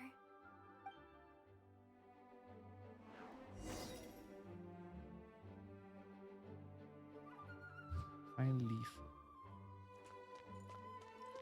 You here? Oh yeah. Okay. Here we are. Lisa's lair. Oh no. That was a That bad was word bad choice. word choice. Now Sucrose No, is it's using fine, it. Collei, It's all it's my fine. fault. Lisa, might I ask if... Huh? She's not here. Oh. Oh, but everyone else is. Sucrose. Collei. What are you doing here? I can only sucrose that they were Collei-ing on Oh someone. boy. At least that's as far as I know. I was not prepared for a barrage, man. Oh my god. Please just stop it with these puns. I beg you. Are you trying to win worldwide fame for unfunny jokes? Tighnari sounds so done. It looks so done as well. Is Lisa not here at the moment? Nope. Surprising, isn't it? She went out. I'm afraid it's just us here looking for information. Except me. I'm not here for information. Like you, I came here for an abortive search for the librarian, who is also my academia senior. Lisa is Sino senior. What was I under the impression that they were both like the same age or something like that? Interesting. So Oh, so you... John as Lisa? That's right. Her mentor in Sumeru was also my benefactor. We were both Spontamod students. Wow, that's cool. But wait, we're getting sidetracked. We came here to look for some information. Collei and I are investigating a prophecy, and we were hoping you all might be able to help. Oh? What sort of prophecy? Sucrose and Collei take turns explaining the prophecy and the information that they compiled with the Traveler. I see. You want to ask them about the flower that is not of this world, and me about the one who would never lie. But there's no rush. You don't need to answer right away. We're just here to tell you about the situation. You can take your time to think it over and submit any thoughts you have in written form to the Sucrose mailbox. The Sucrose mailbox? The Yep. Sucrose mailbox? I was thinking about it on the way, and although they seem like trick questions, there's a lot to mull over once you get down to the details. A quick answer off the top of your head might not go into enough depth. So, I decided to place a mailbox next to the alchemy crafting table. Everyone can submit their written answers there when they're ready. We don't have to call it the Sucrose mailbox, though. It could just as well be called the Sucrose and Collei mailbox. Or Even the Sucrose, Collei, Traveler, and Paimon mailbox. Or the everyone mailbox. Hmm. I think in this case, we can just go with your quick answer off the top of your head. Sounds like a good. Sounds like a good solution. Certainly more reliable than verbal discussion alone. Agreed. Certainly when it comes to discerning whether someone is a liar or not, you cannot simply take them at their word. Yep. Understood. Once we've had a look into it, we'll place our replies into your mailbox. Thank you. Thank you all so much. Okay, let's tick them off the list and carry on working our way down. Yes. Already done.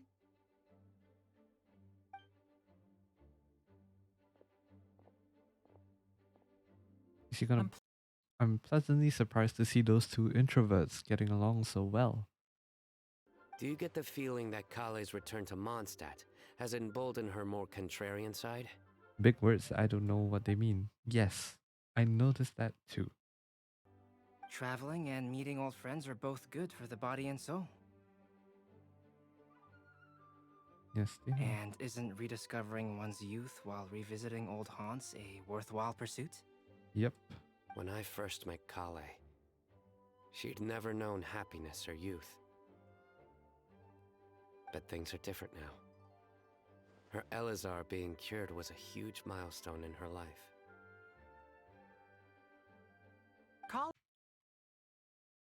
Collei is a very sensitive and introverted child.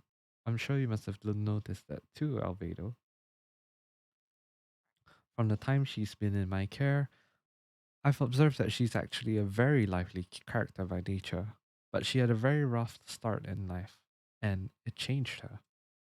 So, might I assume that your respective claims of looking for plants and artists in Mondstadt were just pretexts? I wouldn't say that. Both Collei and Genius Invocation TCG are very important to me. Of course. Would it really kill you to say yes in this situation? Yes, we came out of concern for Collei. She's been back to Mondstadt of her own accord several times, but it has led to no significant improvement in her mood. Well, it won't hurt to give her some more time. I believe that Sucrose might be able to help her. Hopefully. Sounds like an extension of your own self-confidence as her teacher. You could say that. In a similar vein, I've heard that Sumeru scholars often build their social relationships based on their academic ones. Is that true? I suppose it might look that from your perspective. Sumeru's society is something of a special case. The reason it is known as the City of Learning is because all of its resources are in some way linked to academia. As such, academic resources equate to social capital. It is not unheard of, for example, for people to build a family in order to pursue further studies. Yikes. But the relationship between the three of us is not an academic one turned social. We've never even worked on a paper together, for starters. You just call them a family. Oh, that's so cute and so wholesome. It's absolutely what Collei needs. Oh, so the academic paper is the nexus of the academic family. Interesting. Funny. I would think of us more as siblings. An equal and pure relationship, unaffected by academic considerations. You're a family. That's really wholesome. As much as I prefer not to admit it, that statement is not inaccurate. I can understand that position. I have a younger sister myself, and it's only natural for me to be protective of her. Glee. What you described fits the idea of a city of learning, as I imagine it. The family is where all social relationships intersect. As such, a family founded on common goals may actually be more stable. Yep. By the way, who's the eldest between you? Oh. Let's not go down this rabbit hole, please. In terms of age, I'm the eldest, of course. He just doesn't want to admit it. Oh my god, the banter. But your mental age is younger than that. I dare say even by enough to be the youngest sibling. Perhaps I could bring Collei into this happy family to be your elder sister. Oh shit, the shade. No. You will never see me admit to being the youngest sibling. Except perhaps as a last-ditch effort to turn the tables in a game of cards. Of course. I love the banter. After bidding farewell to Sucrose and Collei.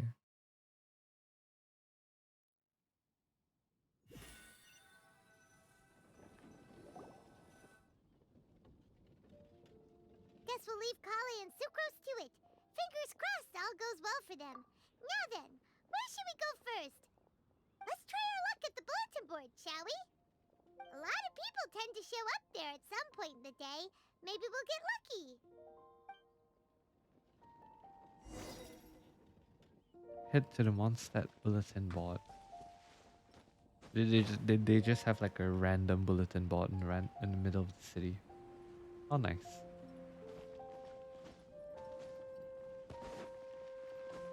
Timaeus talking to anyone yet?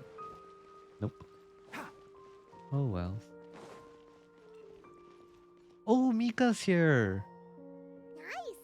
Just as we hoped. There's a load of people here. Mika! Huh? Even Lisa's here. Hi everyone, long time Hey no there, see. Traveler and Paimon. Bennett! It's been a while. How have you been? We've been doing pretty well. You look surprised, cuties. Is it because of me? Teacher is not at the usual place. Oh, please. It's not as if I'm glued to my chair.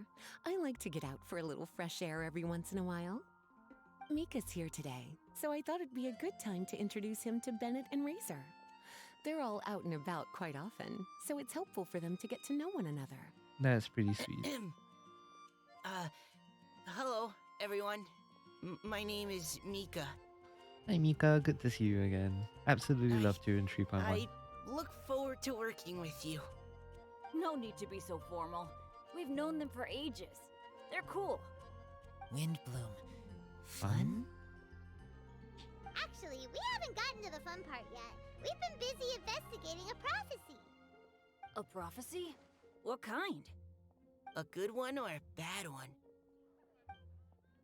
You explain the prophecy and tell everyone what you've learned so far. Gosh, that all sounds quite fascinating. I can't believe I made it onto your list of names. You really think I'll be able to help? Of course. Believe in yourself. Yes. Right. Believe in yourself. You're a first-rate adventurer, Bennett. Okay, then in That's that so case, sweet. Everyone's I'll step following up and each other. present my thoughts on the matter. Except I forgot I'm not really good at organizing my thoughts. It's okay. Oops. Take your time. Oh, there's no need to tell us all of your thoughts right here and now. Sucrose said she'll put a mailbox next to the crafting bench, so you can just write down your thoughts when they come to you, and drop them there. A meticulous and efficient plan. Yep, that sounds like Sucrose. I will think also. Give me some time. You still have other people on your list that you need to go see, right? We should leave you to it. Don't worry about us. We'll drop off our letters at the mailbox as soon as we're done. Okay, bye for now. Let's head over to Star Snatch Cliff next. Maybe we'll be able to find some people there. And even if we don't find any familiar faces, you can see really far from up at the top. Maybe we can find people that way. You're not gonna make us climb all the way up there, you're right? working so hard. Do be sure to get some rest when you can. If you get tired, you know you're always welcome to visit me for a break and a cup of tea. I would love that. Thank you very much. At the moment, Sucrose and Collei arrived at the Stormbearer Mountains. Oh, we're getting to see it from their perspective as well. Where to next? Let me check my notes. Huh, this way. Got it. Collei, please follow me. Oh, playing as Sucrose and Collei. God damn.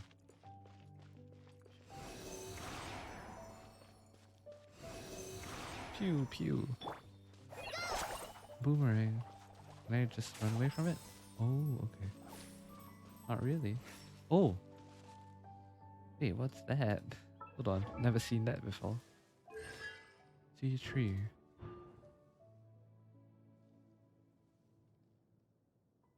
Upon return, 40%. Oh, okay. Interesting. Find someone that matches the prophecy. Is anyone here? We're gonna have to fight something. This is a hilly troll camp. Amber. Is that Amber? Oh, I can't see. Yeah, it's Amber, Clee, It's our lucky day. Eula, There are and several people Noelle. over there. Amber? Wow, and Eula's with her too.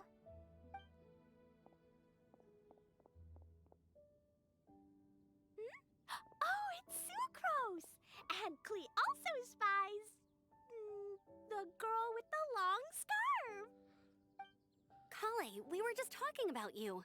Ah, right, I don't think you've been introduced to Noelle before. What about Collei, Clee? Does this she is know Clee? Noelle, maid of the Knights of Favonius. Nice to meet you, Collei. I missed you the last few times you were in Mondstadt, so I'm glad to finally meet you in person. Oh, nice to meet you too, Noelle. My name is Collei. But you already knew that. Relax, you two. There's no need to be so courteous. We're not on some kind of diplomatic mission here. Klee, what are you doing here? Are you planning to blast some fish? Nope.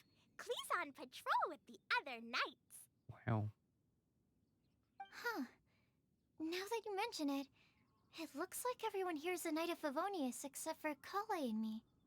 I'd heard that there was a very young knight in the ranks, but it's still a surprise to see with my own eyes. Collei, what do you do? I'm a trainee forest ranger in the Avidia Forest. Trainee? It means I'm not officially a fully qualified forest watcher yet. I'm still learning. Oh, you're just like me. I'm still working towards becoming a fully qualified knight. Technically, though the distinction is hardly relevant right now.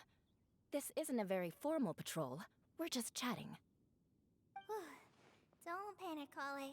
Just pick a topic and join the conversation. Don't panic. Whatever you do, don't panic. It's just Amber and her friends. There's no need to be nervous. Let me guess. Were you chatting about the new guests in town? Yup. A few folks from Sumeru have come to visit, so we're brainstorming a few nice surprises for them. Aww. Amber! Amber gave it away. Sorry, at least I didn't say anything about what the surprises are. Oh no. How am I supposed to join this conversation now? What do I say to that? No. Speaking of nice surprises, we've actually had a fairly big one recently. What kind of surprise? Tell me! Tell me! I'm saved. Sucrose is giving me a lead-in. Now, I just need to follow on from what she's already started talking about. Sucrose and Collei tells everyone about the nice surprise that they've been working on. What an interesting prophecy. I have no idea what the answers could be, though. So essentially, you're gathering information to help you solve the riddles, correct? I'll do my best to help. Thank you so much, Eula. Anytime. There's no need to answer right away. We'll put a mailbox next to the crafting bench for people to drop us a note once they've thought of something. I'll drop something in there for sure. Nice idea. I think we can all commit to writing a note. We'll see what we can come up with. Yup, don't worry. You can count on us. But we do have to finish our patrol first. What route are you taking today? We started in the Stormbearer Mountains, and we'll end at the city gates. You'd be very welcome to join us, but it sounds like you're pretty busy with all this. No. There's always next time. We'll join up with you after we're done working through this prophecy. Oh, yeah, so, we'll be on our way for now. See you later. Have a safe trip back.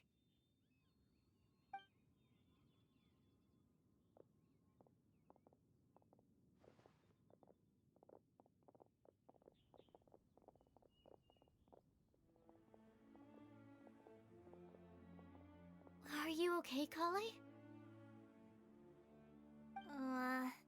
Was it that obvious? No, not at all. It just looked like you had something on your mind. I wouldn't really blame her though. So that means it was obvious. Whatever's bothering you, you can talk to me about it if you want. I'm happy to help. Thanks, Sucrose. Well, the truth is, I don't really know how to act around Amber and the others. Really? I thought you two were good friends. We are. Amber's a really important friend to me. I don't know. I guess if I'm being completely honest, the problem's probably with me. No, Collei, don't think that way. The first time I came to Mondstadt, I was really immature.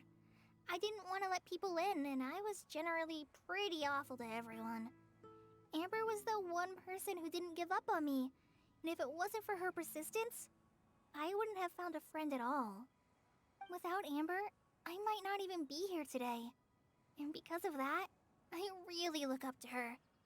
I think of her as my role model, and hoped that maybe one day, I could learn to be like her.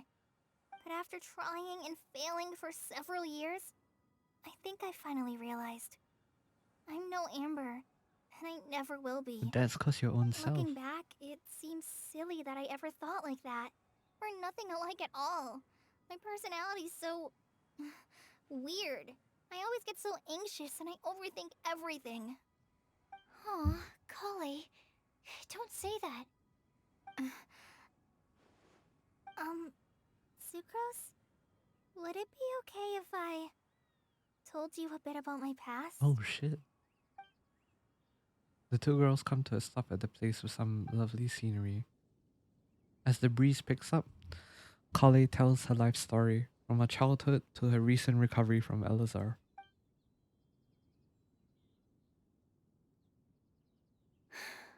Oh, I already knew bits and pieces about her, but still, why did she have to go through all that? I know. I'm sorry. We've only just met and I'm already dumping all of this on you.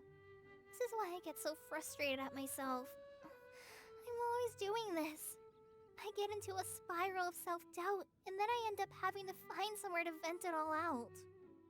No, it's fine. I'm really glad that you're willing to tell me all this. People don't open up about their deepest feelings unless they really trust the other person. Don't you think? At least, I think it's kind of an honor.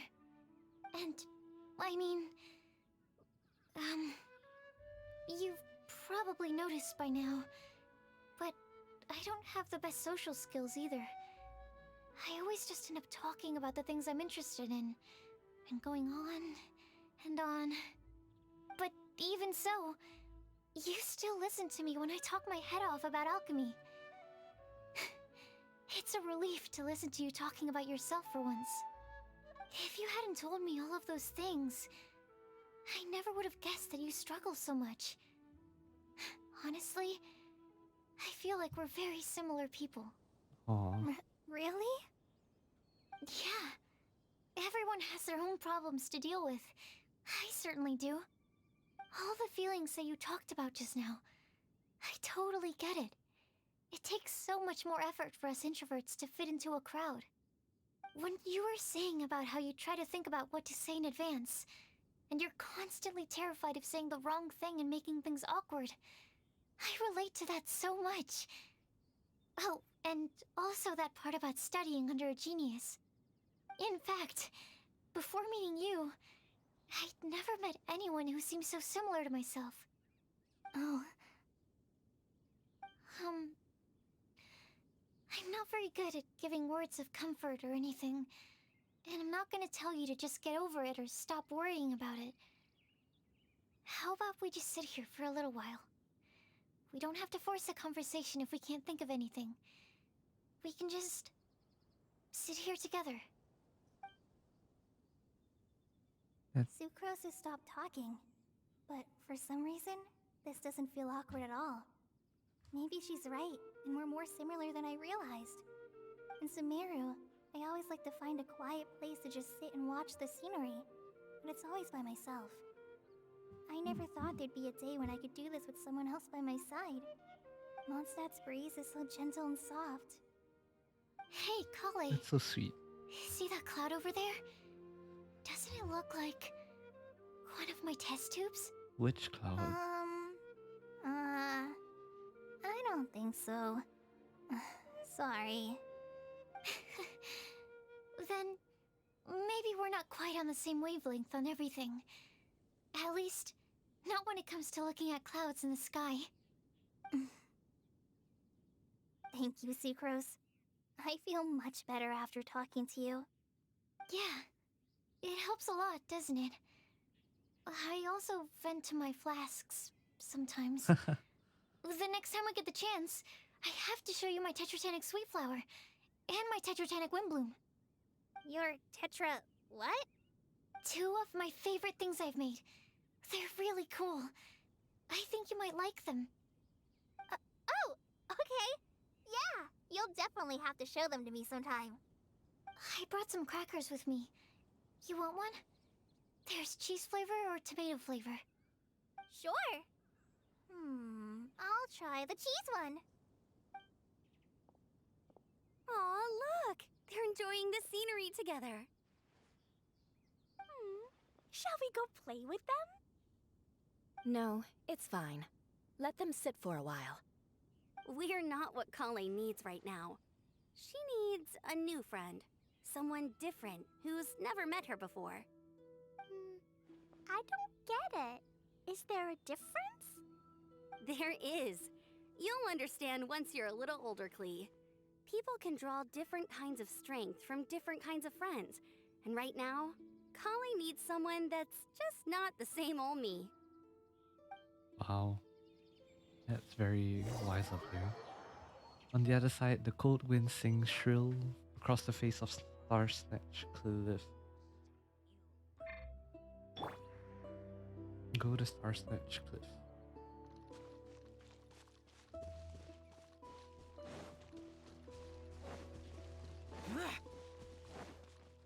I like how they've teleported us to places instead of having us go by ourselves.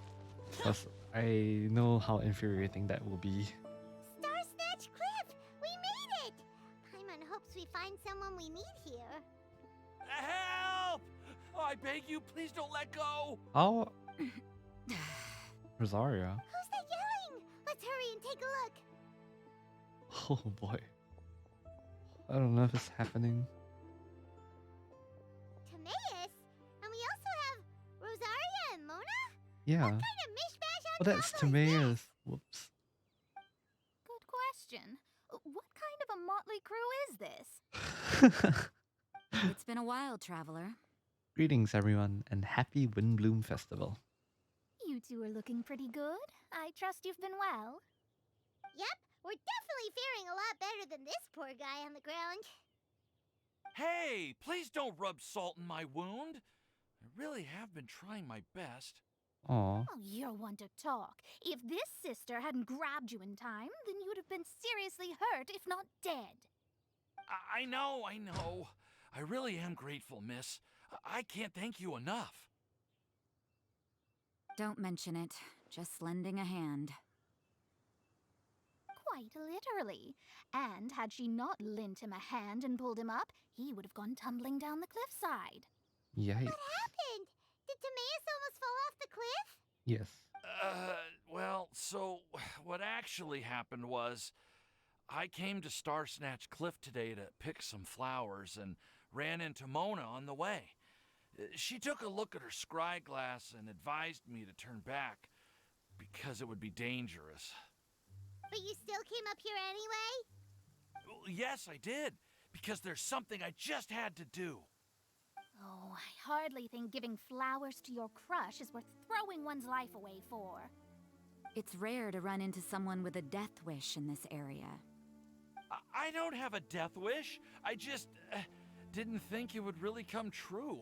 I mean, when Mona said it would be dangerous, I thought I'd be fine as long as I watched my step cautiously. I'm sorry, okay? I was wrong. Aww. I'm telling you, I'm just here chasing the love of my life. Love-struck Mondstatters is what the Windblume Festival's all about. Okay, that explains you. But why is Rosaria here? I was looking for a quiet place to escape the crowds. I wasn't planning on having to save a life along the way. So that's why the scryglass just showed danger instead of fatal danger. Very funny. Anyway, Traveler and Paimon, what brings the two of you to Star Snatch Cliff? Just trying our luck. We've got a lot of people we need to see today, so we've been all over the place. Actually, you're some of the people we were looking for. Huh? You tell them about the prophecy, the information gathered so far, and the mailbox. I see. So all we'll need to do is find some clues, make a note, and drop it off at the mailbox? I can't believe there's a prophecy like this, let alone that I have a part to play in it. Oh, I guess this means everyone will find out about my crush now. It's kind of... I came here because I wanted to give some Cecilias to the girl I love. They'll really suit her. She's... No one asked. Please, do not subject us to your gushing about your girlfriend. Oh, you saw right through me. You said you need clues, right?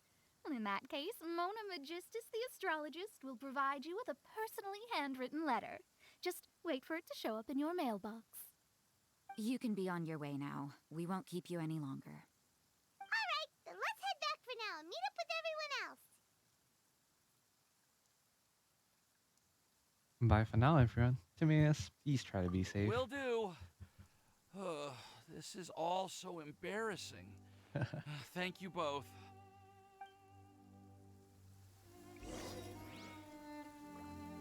Go to the alchemy and crafting bench. Isn't that all the way like in Mondstadt? Oh, I clicked the wrong one. Oh, to gather some Cecilias.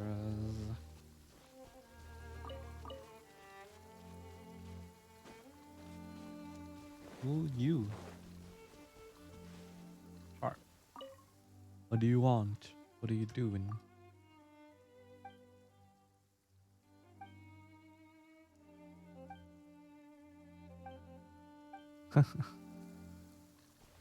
What couple? I don't see those couple. Marvin and Marla. Marla, the Windblume Festival is here and yet it holds no meaning for me. Oh Marvin, say not that. We do not have your father's approval, but this time for lovers is ours also. So what I mean is that as long as I'm with you, every day may as well be the Windblume Festival. You're right, our love is like the dandelions that bloom on Cape Oath. No, our love should not be a thing so fragile.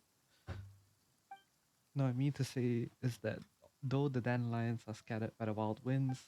Okay, that's too fast for me to read. One day they'll cover the length and breadth of Tibet. Oh, my darling Marla.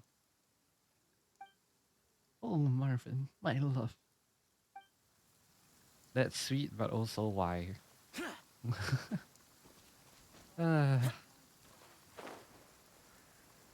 flight of Mondstadt? Is it possible?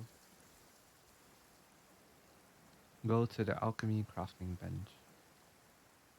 Yeah, this is like the highest point in all of Mondstadt.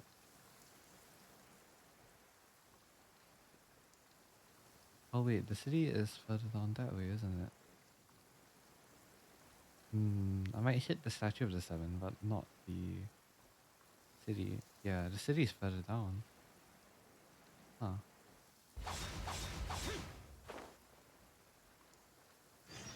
Leanne's Travels. Yeah, I can definitely hit the Statue of the Seven. There's a Sealy down there. We shall ignore that for now.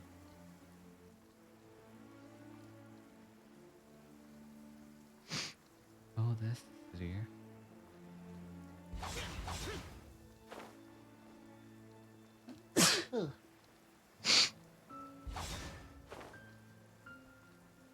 Alright, enough of that. Let's head over to the crafting bench.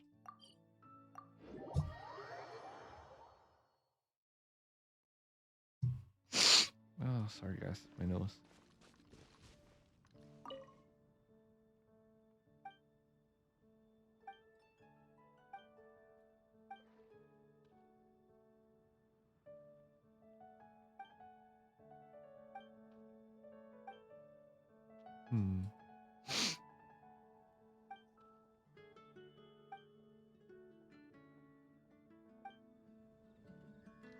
Okay, so nothing new there. Alright. We're back! Oh, but it looks like you two beat us. Welcome back. Did everything go well? Yep, we managed to find and talk to everybody. We got back a little early, so we took some time just now to put the mailbox together. Aw, nice. We got really lucky today. The vendors were feeling super generous, so we didn't even need to pay for the materials. It's just a shame that Collei got a splinter. Don't worry about me. I'm used to working in the rainforest. I get splinters all the time. I've already taken care of it. We've already wrapped up everything on our to-do list for today. So, all we need to do now is wait for everyone's letters to arrive. Traveler, Paimon, why don't you get some rest while I keep an eye on the mailbox? You're definitely your master's student, Sucrose. As long as you or Albedo are around, Paimon can relax and know that everything's taken care of. Stop. You're embarrassing me. Wait. Actually, there's one thing that still needs taking care of. Paimon's starving. Hey, Traveler, you want to get dinner? Your treat. Of course. Alright, better get Paimon some food. I'll go with Sucrose to return the leftover materials to the vendors. You two, go get a proper meal. We can't have anyone going hungry. Yeah, now would be a good time for a break. Once everything is ready, let's meet up here again and collate all the information we've gathered. Oh, who are you? Sounds like a plan. Go to Good Hunter. Okay.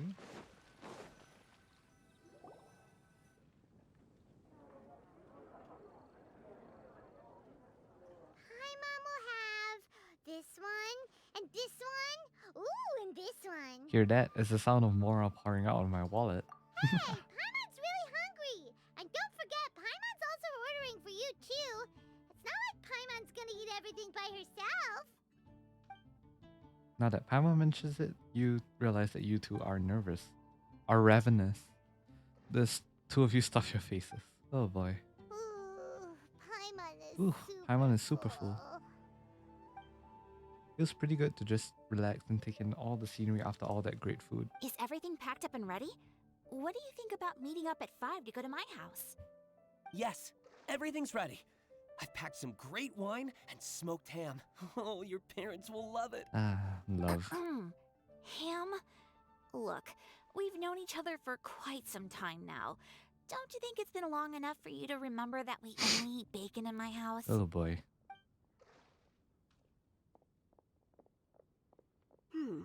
I must remember to get some milk today on my way home. Please, feel free to pay a visit to Cat's Tail anytime. Enjoying the scenery? Ah, Venti. Oh, Tone Deaf Bard. Are you here Tone for Deaf some food Bard. as well? Shall we order something for you? Oh, I can put something on your tab? Well, that's a pity. I already had a few drinks before coming here. I shall take you up on your kind offer another day. There should be no shortage of opportunities in the future. Anywho, you should be getting ready to thank me. I come bearing good news. What kind of good news? Behold! It looks like a paper with a symbol map and something like an incantation on it. What is it? It's what you need the most right now. The answer to the prophetic puzzle. Ooh. Simply head to the location marked on the map and you'll find the lantern you've been looking for. However, if I were you, I wouldn't just go and reveal the secret right away. As you've seen, a lot of people have been laboring hard to uncover the answer. A secret is like a well-aged brew. The aroma from the bottle is sweetest when revealed in the company of friends. So why are you showing it to us then? I understand. Then it's settled. I'll leave you to your business for now.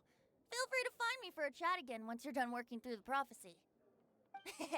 Also, if you have some time, we could organize another fast-track love poem class. Oh, you're starting that up again? I sure am. Nobody else has signed up this year, though, so the duty to learn falls on you. Anyway, See you later. Venti always looks so relaxed whenever we run into him. Paimon can't help but be jealous.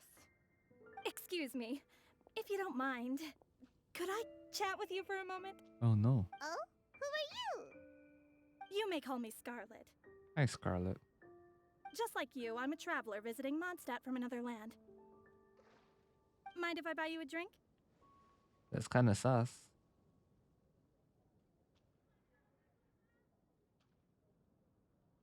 Leaving the door open for another time, I see. I can tell that you've dealt with a lot of people during your travels. You can tell? Well, we are very experienced adventurers after all. I can. That's why I tried to strike up a conversation with you in the first place. I was on my way to go shopping earlier when I overheard your conversation next to the crafting bench. From what I could gather, you are trying to investigate a bizarre prophecy? Yep, bizarre is definitely the word. Don't you think it sounds just like the kind of story that would happen in Mondstadt? Anyway, that's why I wanted to ask you a favor. If and when you manage to unravel the answer to the prophecy, could you let me know what it is? Are you interested in it too? Not so much the prophecy itself, but Mondstadt as a nation. That's what I'm interested in. Huh. I was born in a distant land, but I have family and friends who once lived in Mondstadt for a long time. They said that it's a great place full of fairy tales and romance and recommended that I come for a visit. As it happens, someone I know has an anniversary coming up soon. So I figured this would be a good time to come here and see all the sights that she once saw. What do you think about Mondstadt so far? It certainly lives up to its name as the city of romance and freedom. We think so too. So, about the prophecy. I'll let you know if we have find the Thank answer. you. You're very friendly. It's been a real pleasure to meet you. I'll leave it to you then. I hope you continue to enjoy the city and have a wonderful day. You too.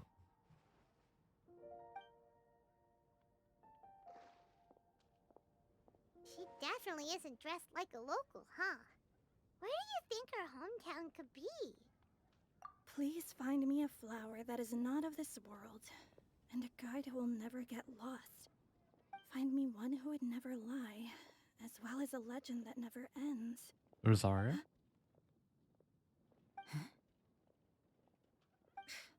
I never thought I'd have someone secretly following me, even in a free city like Mondstadt. Oh wow. Good day to you, miss.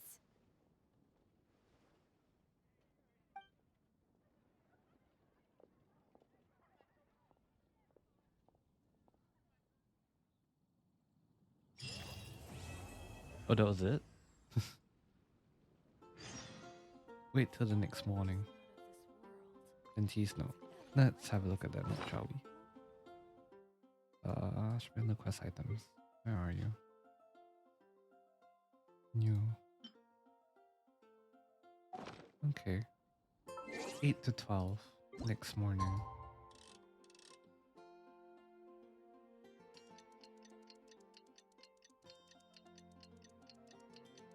Oof.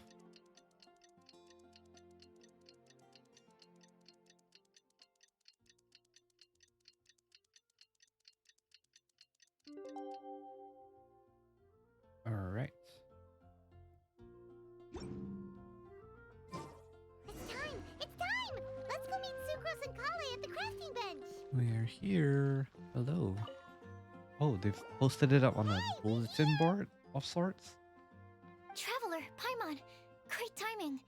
We got a lot of letters in the mailbox, and I just finished sorting them into 4 groups. Nice work! Well, the real work hasn't even started yet. Which batch of letters should we read through first? Part 3, Joy Above the Clouds. Take a look at the clue board and read the letters. Let's have a... Okay, talking to any one of them starts it. Oh. Traveler, Paimon. Oh, no, that just starts. Well, I see.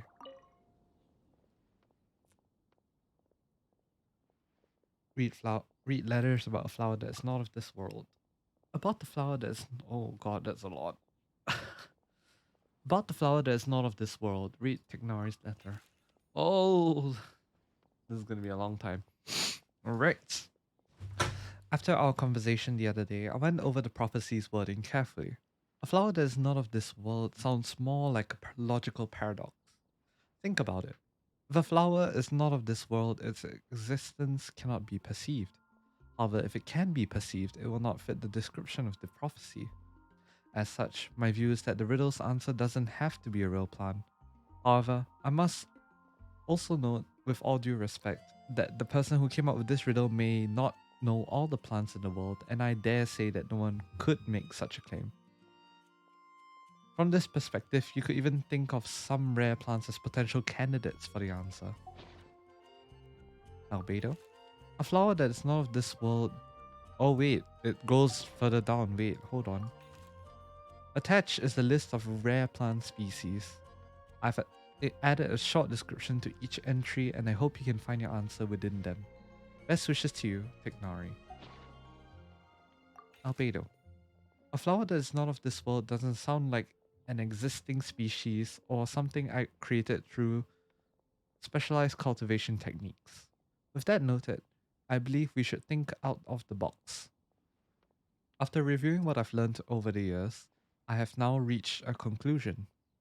Sucrose also came to discuss her thoughts with me. She hasn't yet decided on an answer at the moment of me writing this letter, so I won't be revealing my own conclusions right now. We can discuss it in greater detail when we meet, and I hope everyone else will bring their respective answers too. I will see you then, Albedo. Read Sucrose's letter. It feels strange to insert a letter into the mailbox that I made myself, but I did find my answer. At first, I thought that a flower created using alchemy would constitute one that is not of this world, according to the prophecy. But after giving it some more thought, I realized that instead of creating an actual plant, a flower-shaped mechanism made of alchemical products might fit the description better. So I arrived at my conclusion, a clock in the shape of a flower. The long passage of life brushes past the timepiece, leaving fluttering petals in its wake. The lapsing years stir up the leaves, pushing the needle of time forward. Sucrose. Read about a guide who will never get lost. Mona, Bennett, Amber, Mika. Alright, Mona. No one can confidently say that they will never get lost, but as long as their wish to guide and help others does not waver, they will become a ship that can traverse the waves eternally.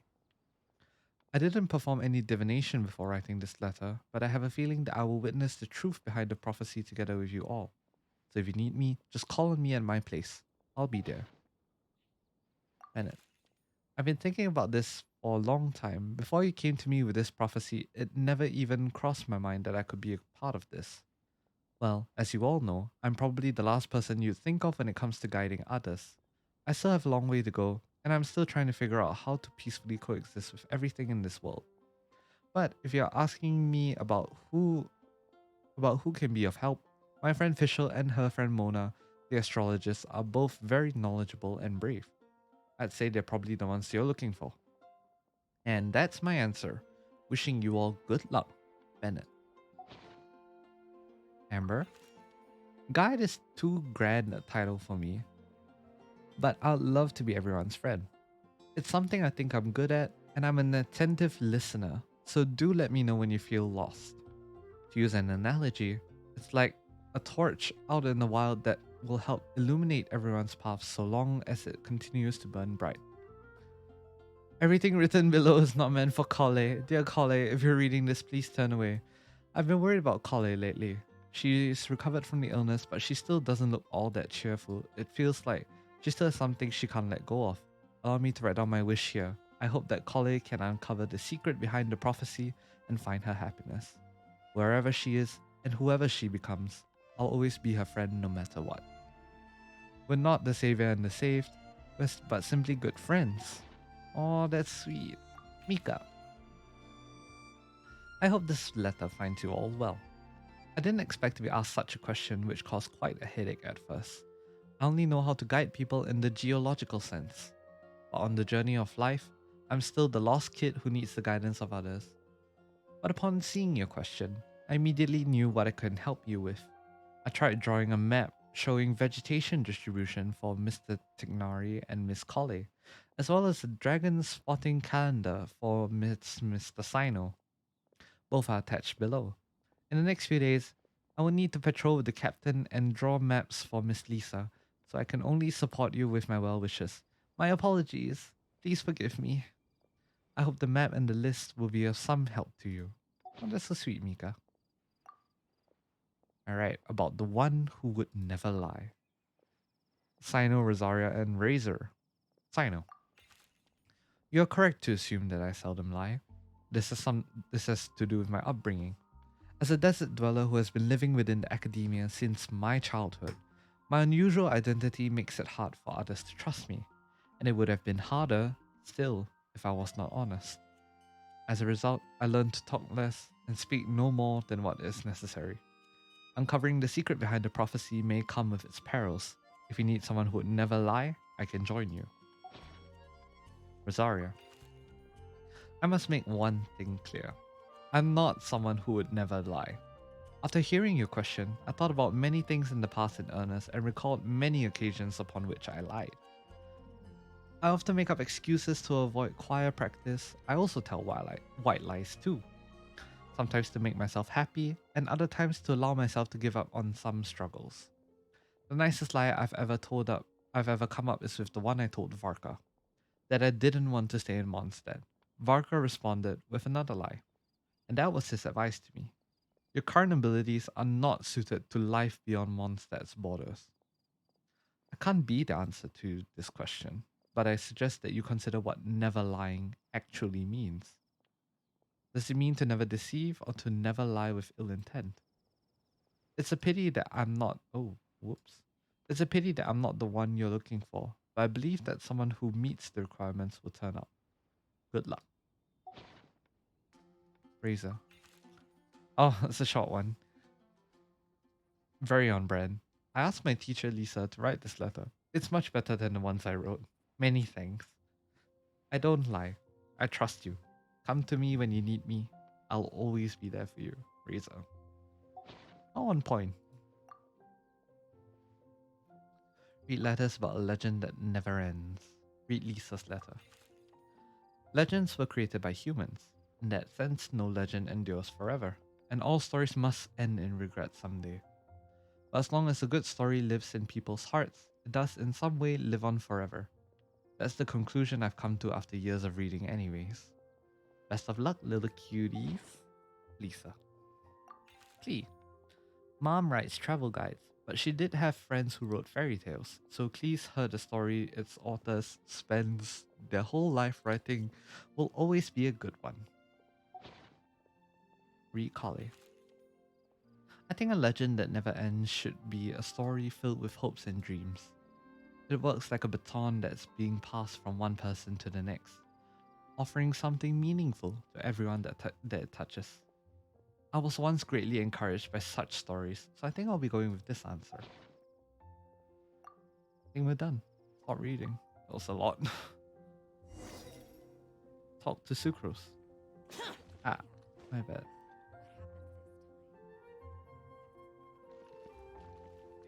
Sucrose.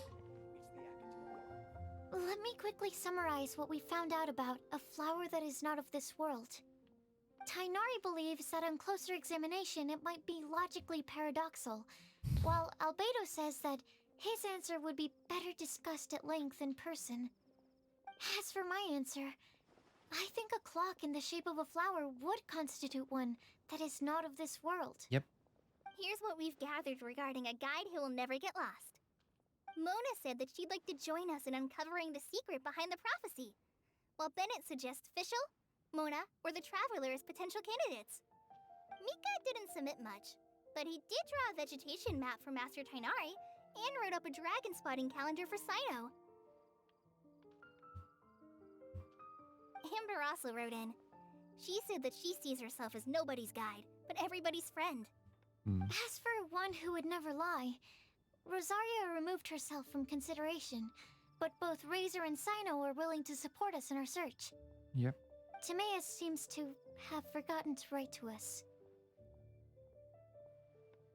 And finally, this is what we've gathered on a legend that never ends. Collei said that her mom has a number of friends who like to write storybooks. Lisa believes that legends live forever in people's hearts. I think that for a legend to be never-ending, it has to be filled with hopes and dreams, and actively pass from one person to the next. Thank you guys for the summary. What are the answers to the 4 riddles then? Honestly, inconclusive. You're really smart, Paimon. I bet you can figure it all out in no time. Or, let's all share our thoughts on what we think the answers might be. Sure.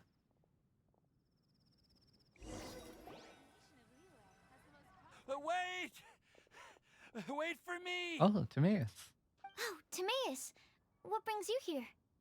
I'm sorry, I really am. The time just got away from me and I didn't get around to writing that letter. However, I'm happy to announce that I think I can be the one who would never lie. Oh? Huh? This is kinda sudden. Not that we don't trust you, Timaeus, but, could you elaborate a little after you catch your breath? Of course, of course.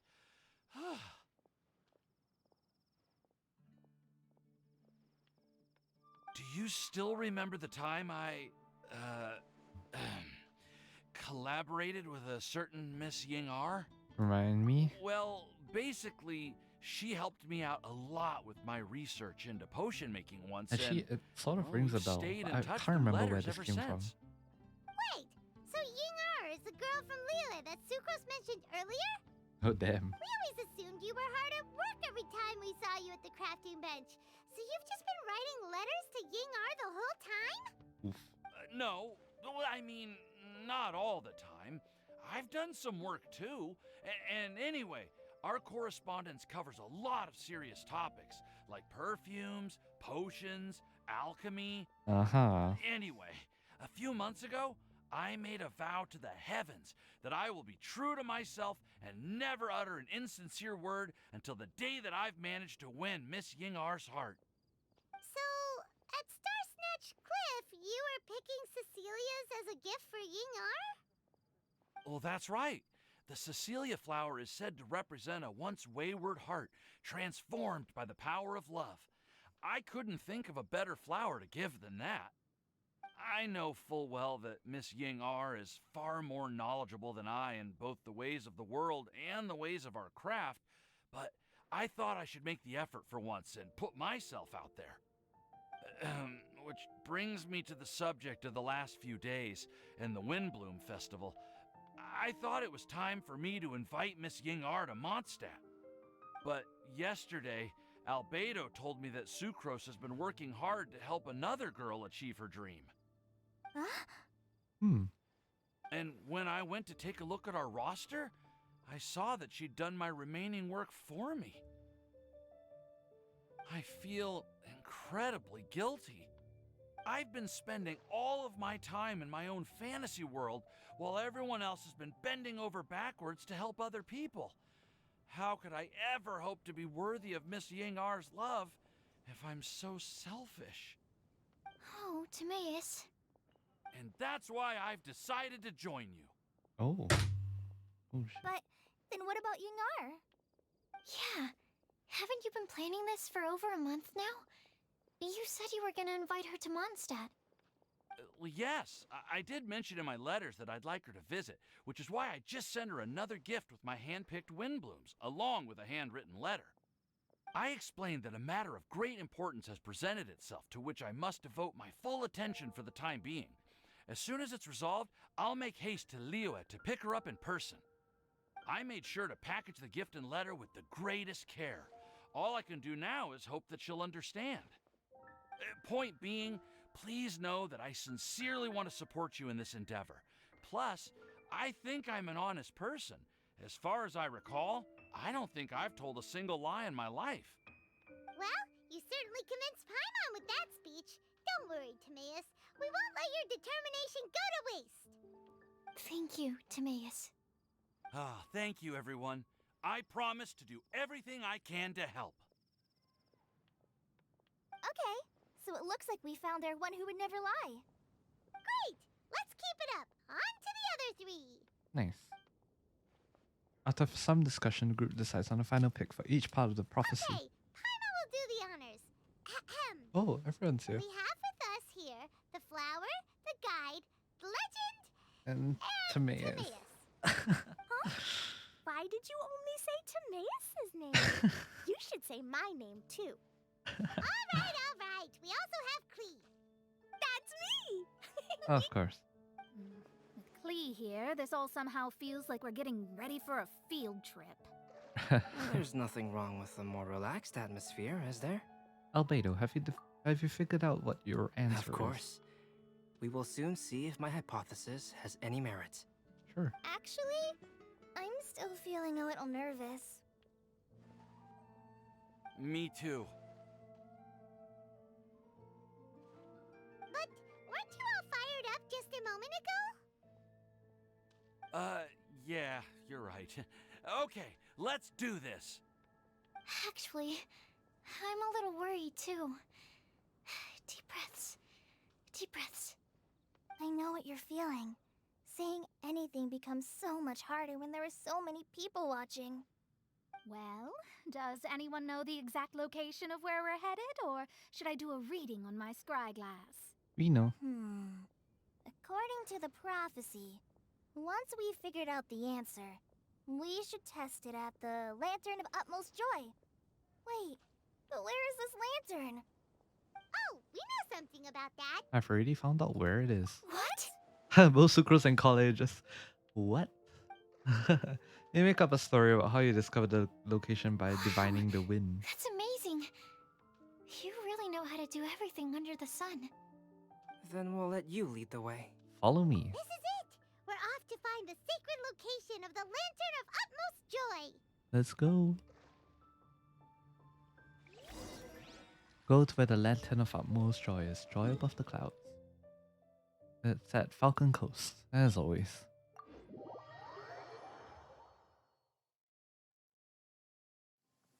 Demons do not stop for the rain. Move. It's above, not below. Oh, okay, that's a change. Also, it's raining really heavily. I don't know if I can make it stop. The lightning's not gonna be fun. Run, According to the run. map, it should be somewhere around here. Let me take a look.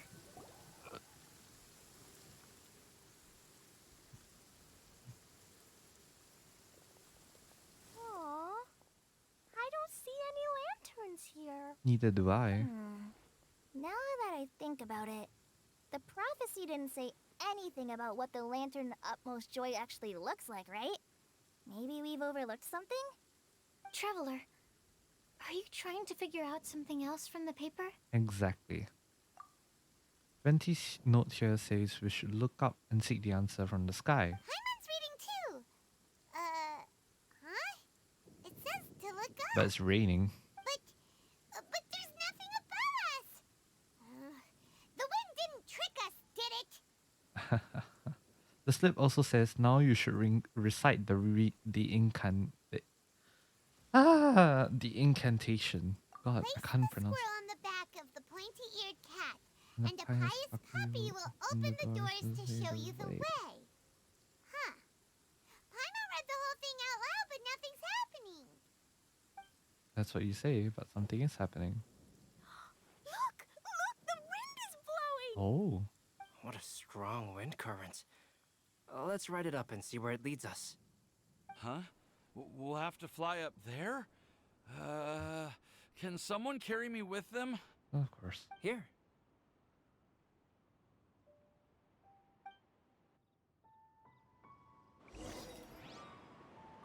Investigate the phenomenon. This is the first time I've ever flown like this! Alright, where are we? Investigate the floating island.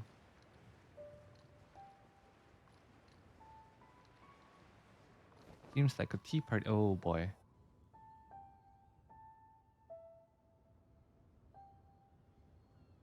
How did this little island get up here in the sky? Did somebody make it? Just to be safe, I've been jotting down our entire route here.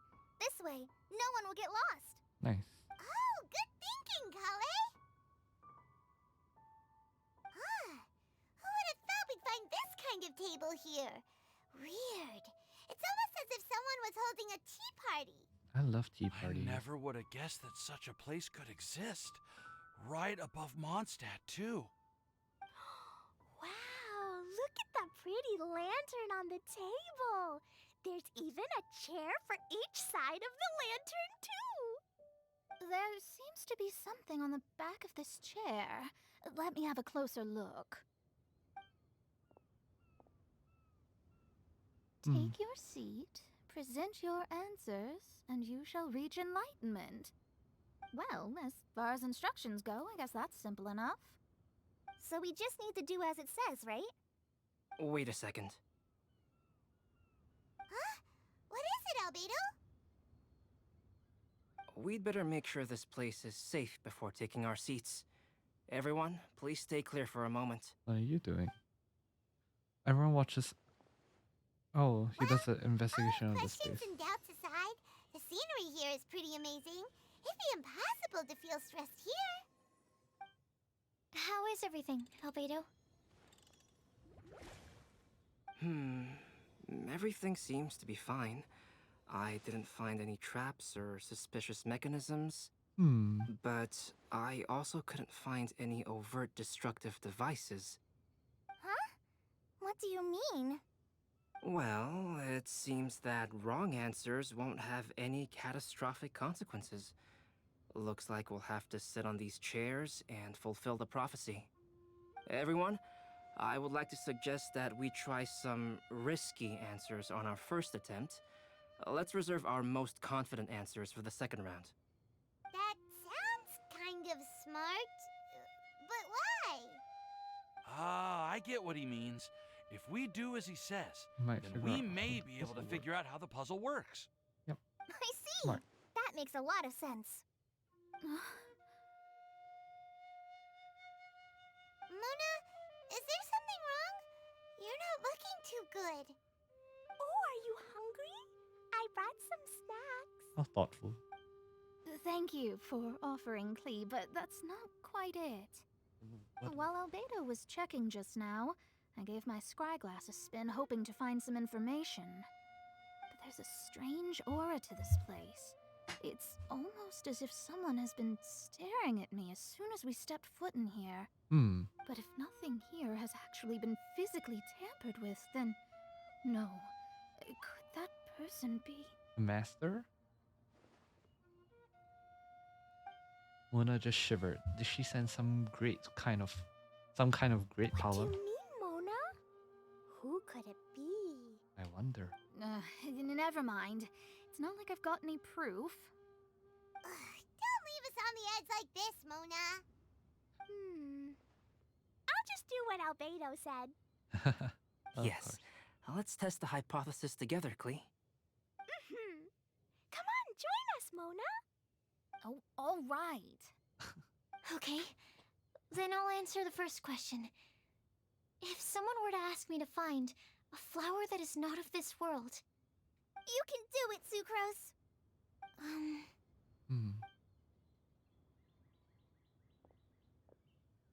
Then I would fetch a tetragenic sweet flower. All right, I'm up next. My part of the prophecy is to find a guide who will never get lost. Right? Collei, I hope you found your answer.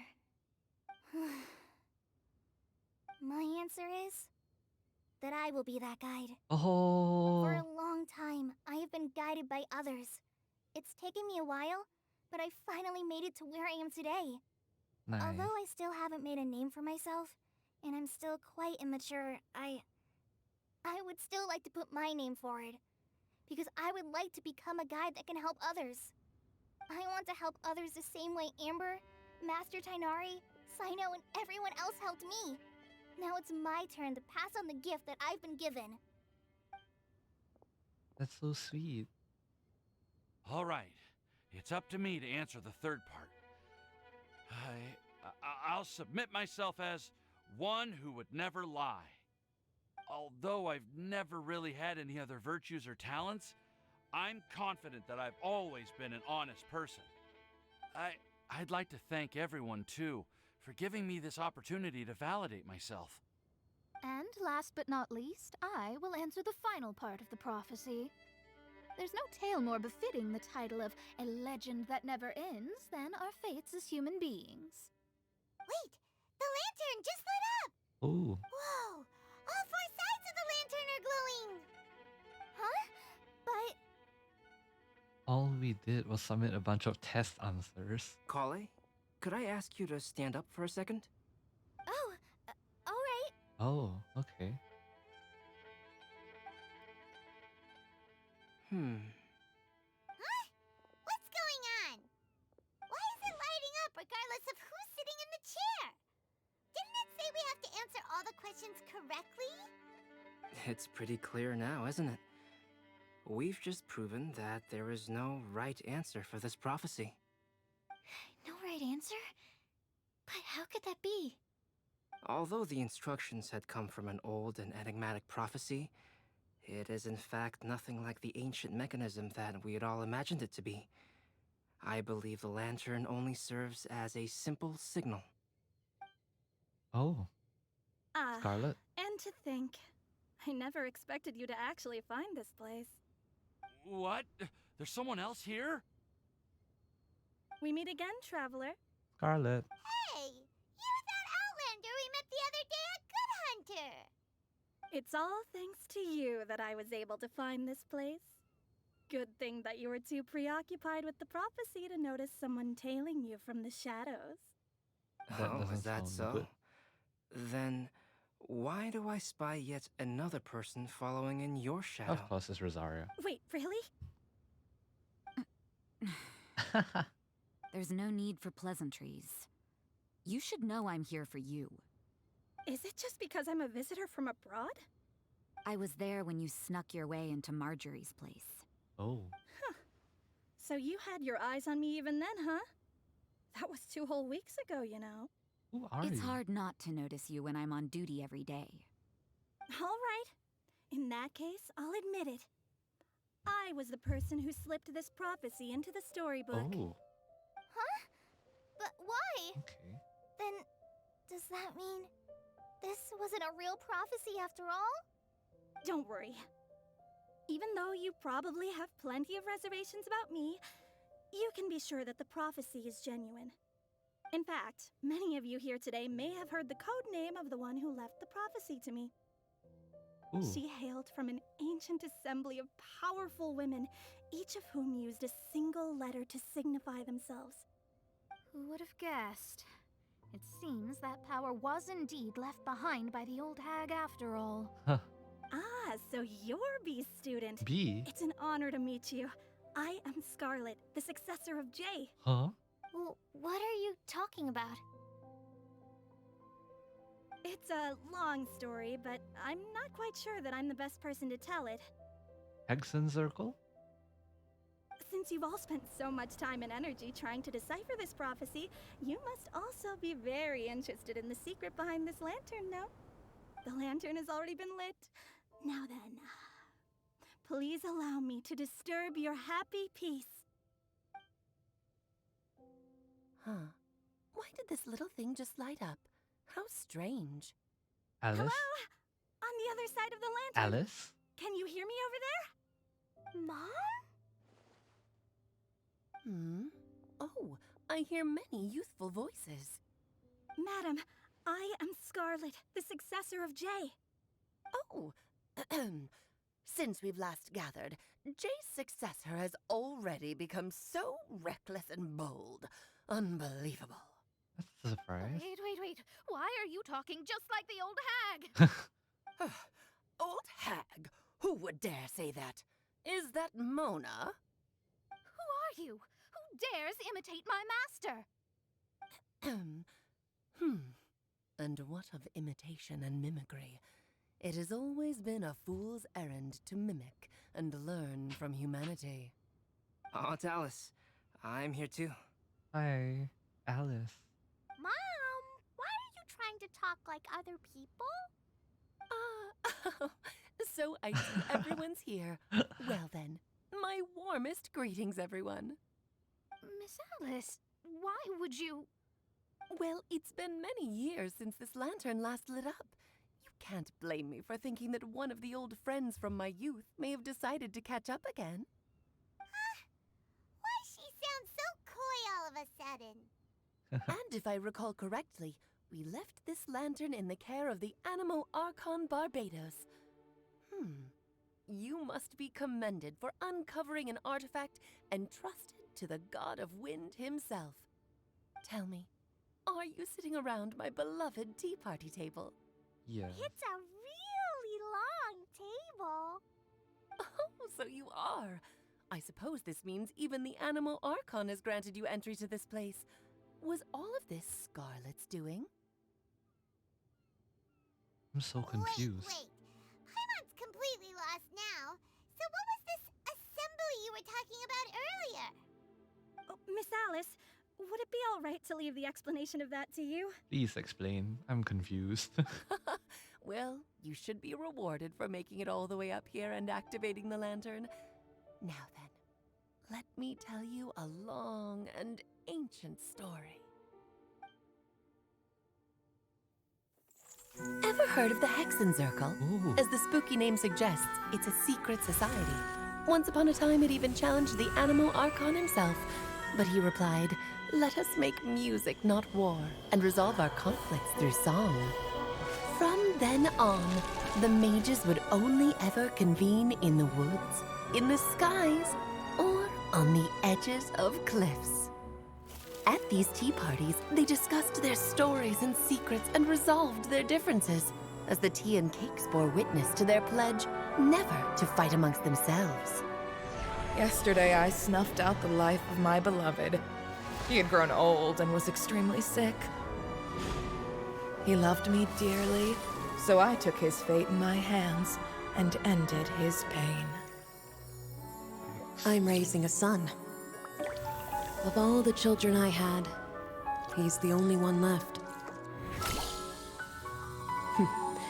But I suppose that still makes me a mother. Are we hearing gold? My lifespan is nothing compared to yours, so I wish to leave you with my storybook. Actually, maybe you can pass it on to your children one day. Oh, this looks interesting. Let me scry. Oh, is that Mona's master? My dear sisters, we mustn't let prophecies threaten our bonds of friendship. That's Alice, definitely. Even the most frightening witch was once a little girl, and growing up can be so tough. Sometimes we all need to vent our troubles to the wind. Even if the nations go to war, or the sky falls down, the mages' tea parties shall forever be held around this table. There's 7 of them.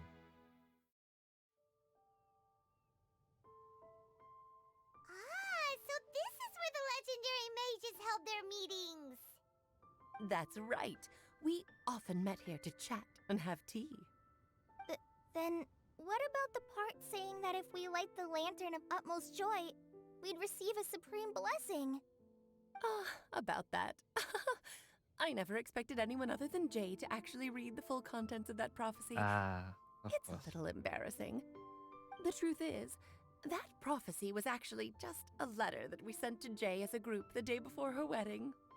Oh. So it was indeed written by all of you. I must thank you for resisting the urge to immediately reveal the truth to everybody, Albedo. Knowing you, you probably figured out everything the moment you laid eyes on the message. No, it took me a little longer than that. Of course. A flower that is not of this world, a guide who will never get lost, one who would never lie, and a legend that never ends. Oh. These 4 descriptions signify 4 individual mages. When a member of the organization had to leave the group to spend the rest of her days with her beloved, the other mages would write down this prophecy and send it to her to invite her for a final get-together. A flower that is not of this world signifies, of course, flowers that do not naturally exist in this world. Oh, shit. This is the signature of R, full name Rhyndaughter. Rhyndaughter, also known as Gold. If there's anyone in this world who could create a flower species that does not yet exist, it would be her. That makes sense. The guide who will never get lost is N, otherwise known as Nicole. You may not have encountered her yet, but she is a truly extraordinary woman who has made this world's direction and order her subject of study. Some of you may be fortunate enough to have already heard her voice. Like a prophetess, she will only speak to guide people toward the truth when a change has occurred in the world. She has a tendency to suddenly speak in someone's mind without any warning. That sounds familiar. If one day you would be unfortunate enough to run into a truly dangerous situation, No. Stop. she may use her voice to guide the way forward for you. I saw the name and it didn't click. Wait, she was the one who... Oh. So that was the voice. Who would have guessed that there are so many mysterious women in this world and that they would all know each other? Voiceovers, why are you locking important lore behind events like this?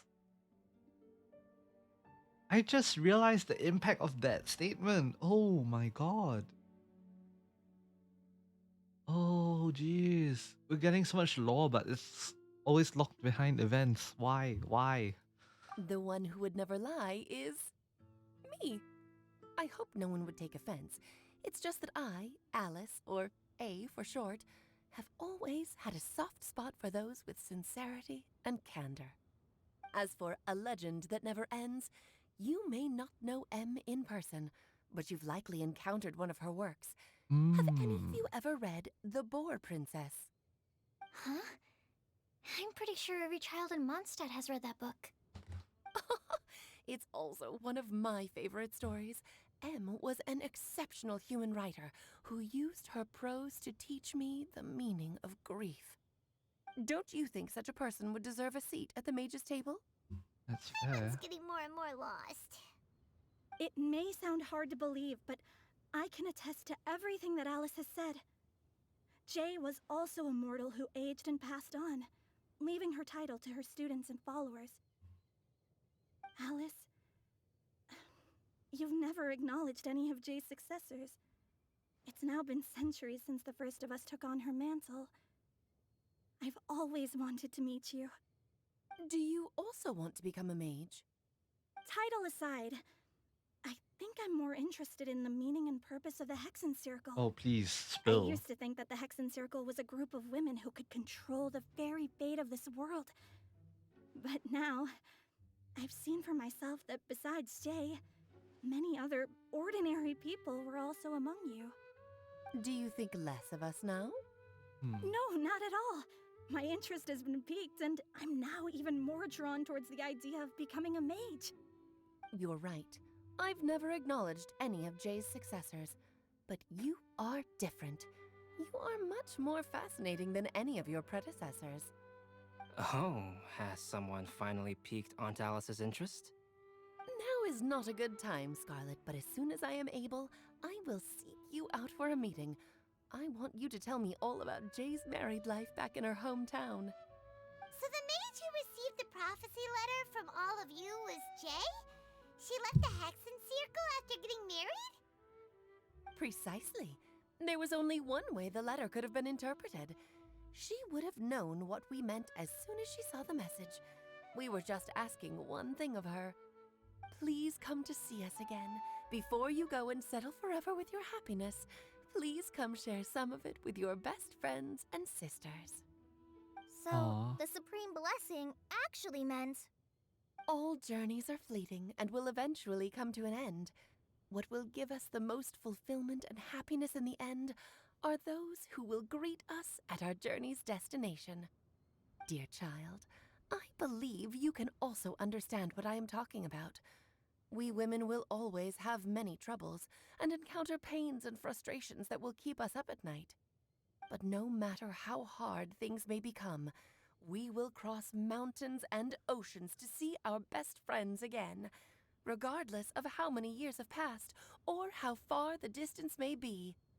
As long as we can be with our beloved friends, our hearts will be filled with joy.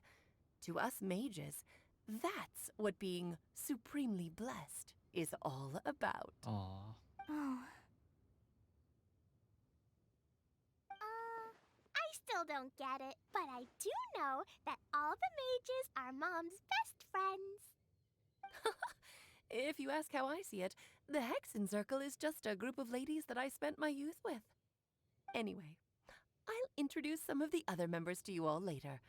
I still have a few things to attend to, so this will have to do for today. Bye, Mom. Todoko says bye, too. Goodbye, darling, and farewell to all of our other friends as well. I'm sure we'll see each other again.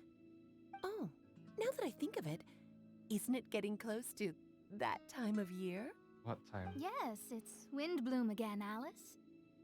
It's also a special anniversary date. I'm sure you still remember. Special anniversary? Yes, I do remember now. It was on this day many, many years ago that Jay tied the knot. Oh, just in time for the Festival of Love and Freedom. Everyone, please enjoy this year's Windblume Festival to the fullest. Oh, that's cute. Alice's voice fades and the lantern grows dim.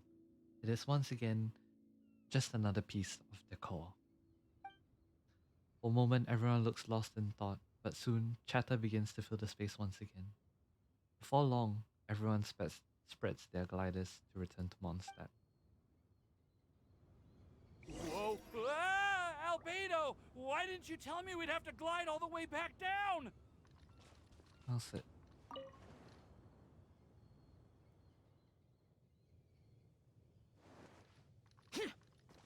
Will this space remain open? Was there anything of interest to note here? No. Okay.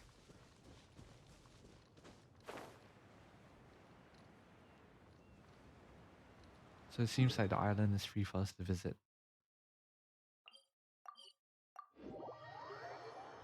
At the very least, until the event ends.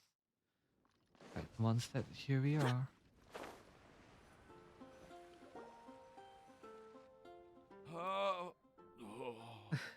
Timaeus not feeling well. Are you okay, Timaeus?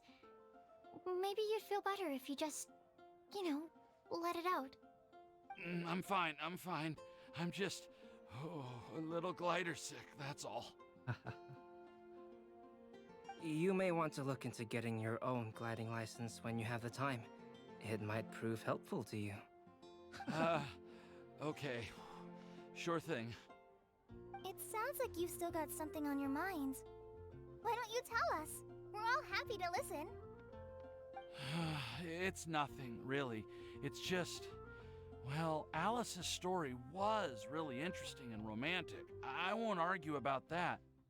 But still, the whole thing wasn't quite what I was hoping for. Of course, I didn't actually expect the supreme blessing to be real, but...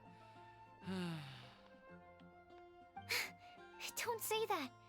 None of this was your fault, Timaeus. Honestly, it's more on me for having agreed to be the Windblume Festival's special ambassador.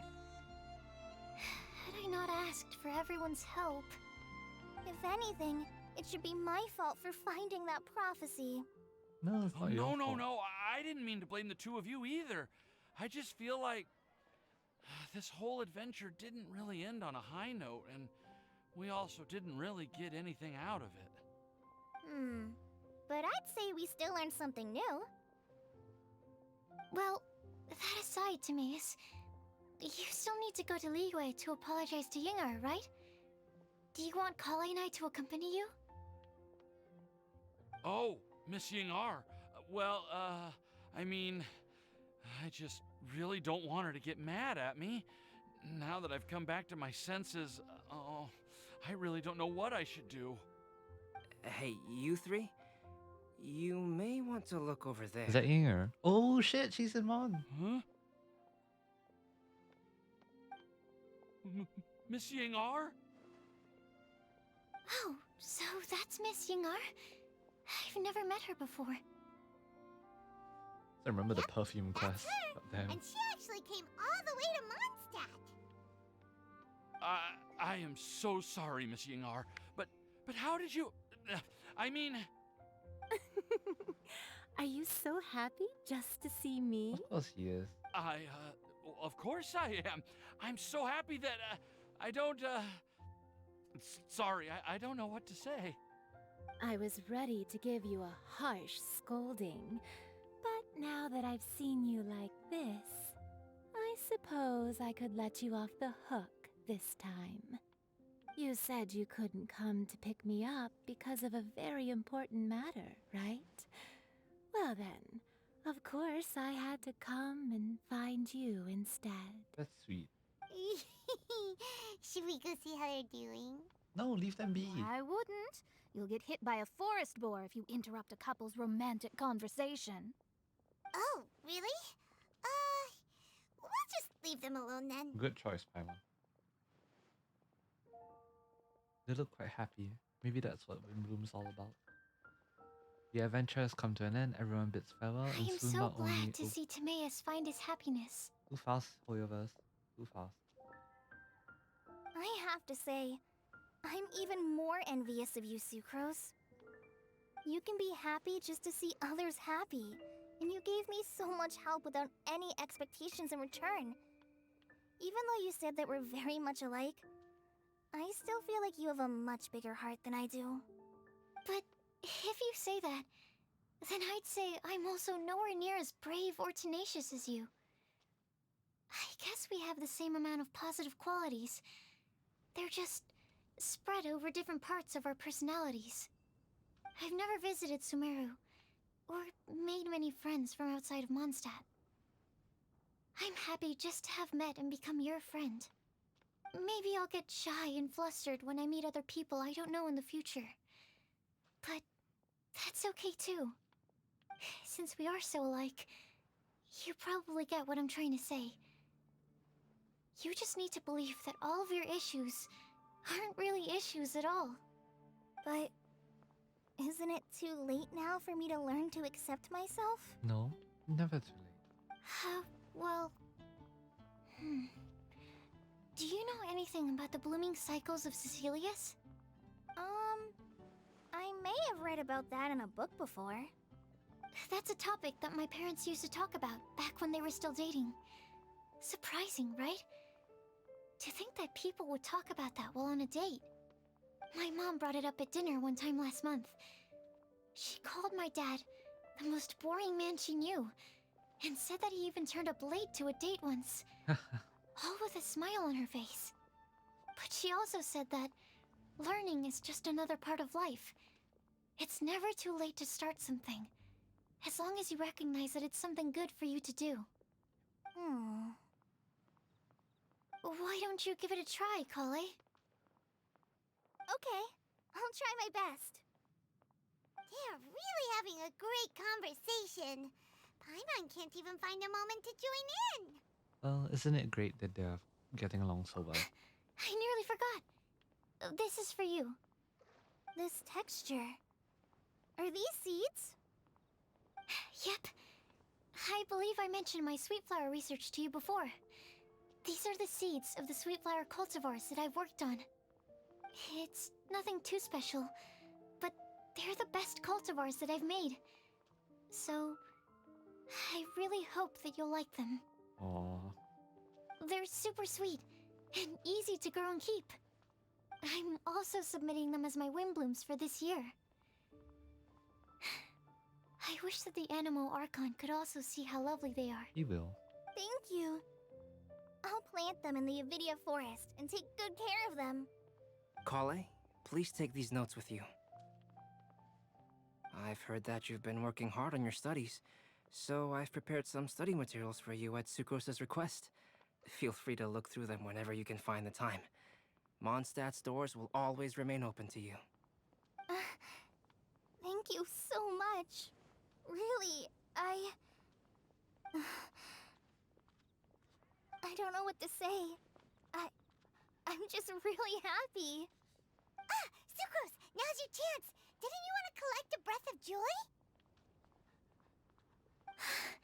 You're right. I almost forgot.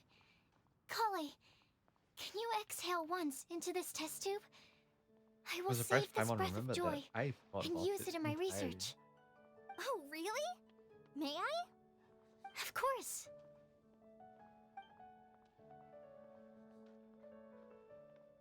The fluid turns a pulp deep violet, a small sparkling cloud, then pops out of the test tube and rises into the air like a marshmallow before it's taken away by the wind. Huh? What was that? It was like a little cloud of happiness, and now it flew away. Oh. Well, luckily, there's still some breath left in the test tube. I'll seal it up for now. I'll keep working on it and let you know as soon as I have any breakthroughs in my research. Yeah, you can write to me. I'll be sure to respond as soon as I receive your letter. Oh, it looks like you found a new pen pal. Master Tighnari! Cyno! If your friendship was forged in a test tube, does that make you test friends forever? Oh god, stop. That's it. I think you've ruined Samara's reputation in Mondstadt beyond all hope of repair. Immensely. The dragon here possesses a majestic form. Oh, that reminds me. Traveler, this card back is for you. Wait, for me? Didn't Cyno commission this? Cyno wanted you to have one for yourself. If I had to guess, I'd say he probably wants you to use it if you challenge him to a duel. I'm a master of the game. Do you dare challenge me? Yeah, why not? Can you believe this guy? Huh. Let's knock him off his high We're horse. actually dueling with Cyno. Wait! I've got something to give you, too. What is it? Huh? Collei has a gift for us? Yeah! I figured I should follow local Mondstadt customs and prepared a few small things themed after the Windblume festival. Oh. Samara Rose. I made these bookmarks from Samaru roses at the hotel. I want to give them to Amber, Master Tighnari, and Cyno. During Windblume, Mondstadters offer flowers to the people most important to them. You three are family to me. Aww. But Tighnari said that we're not anything like an academic family. Huh. He wouldn't write joint papers with us. Well, in this case, we can consider ourselves as regular siblings, and that should just be fine. I agree. Oh, and here are some Padisara seeds as well. These are for the Traveler, Paimon, and everyone else from Mondstadt. Whoa, are these really for us? Score! Thank you, we really appreciate So, it. are these your chosen Windblooms? One of them. Both Padisaras and Samaru roses are my Windblooms. Although they're not native to Mondstadt, they are the flowers that can best express my feelings. I want to give them to the people I feel thankful for. To those who I wish to accompany as we greet more seasons and future Windblooms together.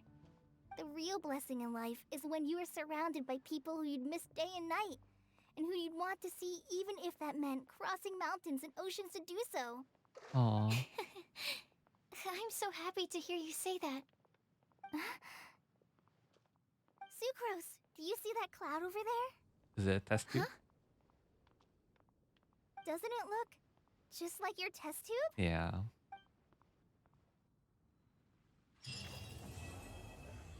That's so sweet.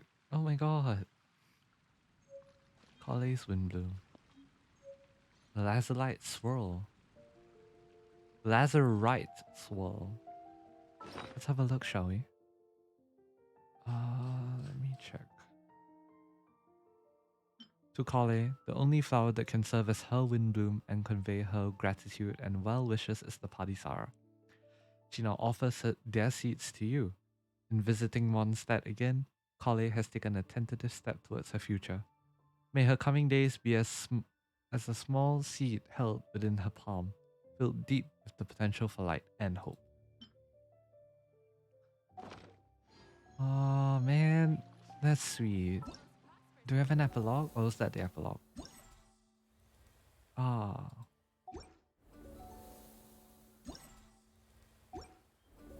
The event shop and then the 3 events.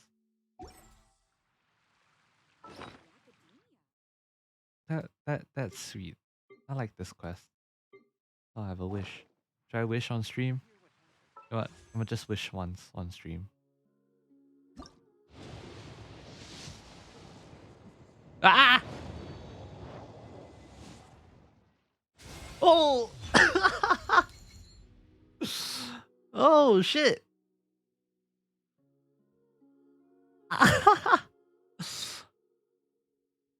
Ah.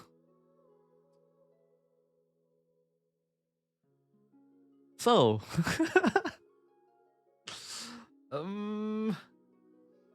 Cool. Cool. Cool. Cool.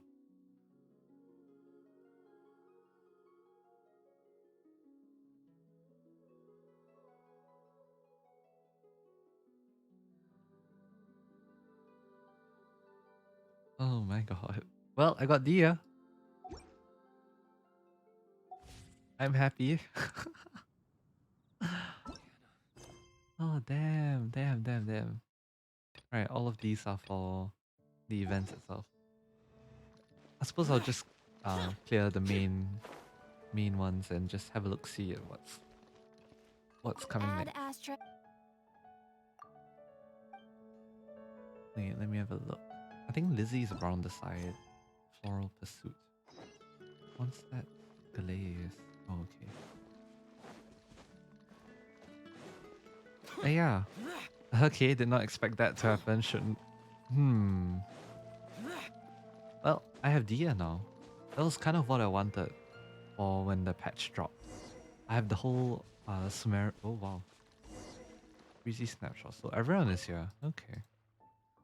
Ballads of Breeze. Well, I really sound good. Don't worry. Instruments.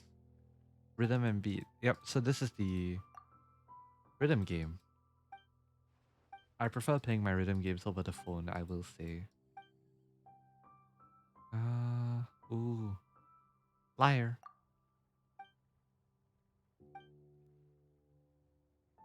Tuning phase. Yep. Lag calibration tutorial. Yep. I know.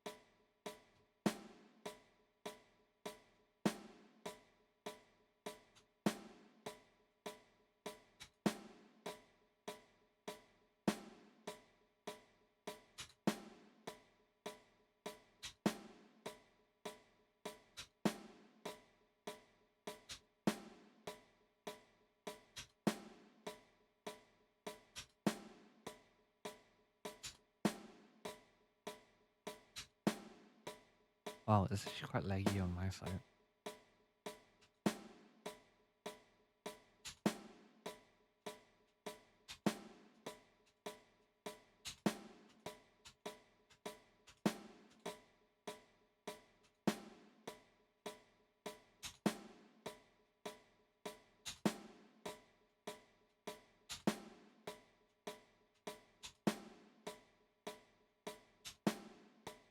Alright.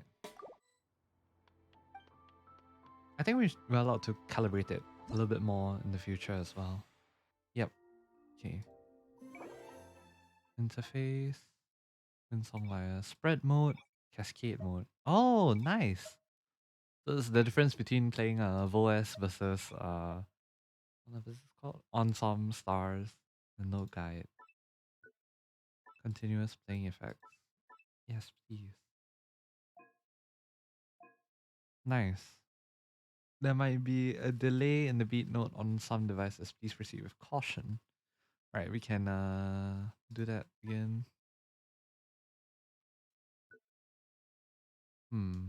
Note falling speed. And you can change the background as well. Nice. Invitation of Windblume. That was last year's one, I believe. Contemplation in Snow. Dance of Aphros. Celeste. Tenum. Finale Termini. Caprice of the Leaves. Oh, Winding Through a Vidya. And Bard's Adventure. Oh, nice. reduced to just standing Alright, around. we can talk to Florin as well. Right, can a guild manage amount of work? Floral chess.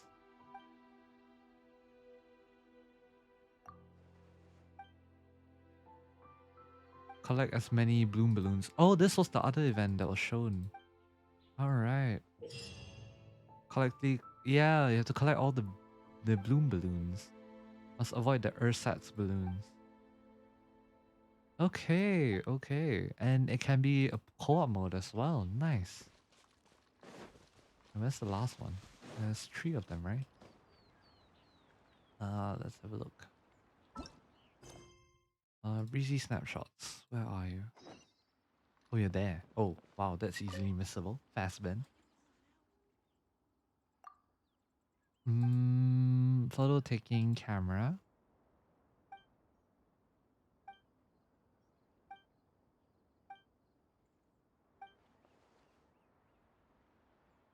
Oh, I do know a thing or two.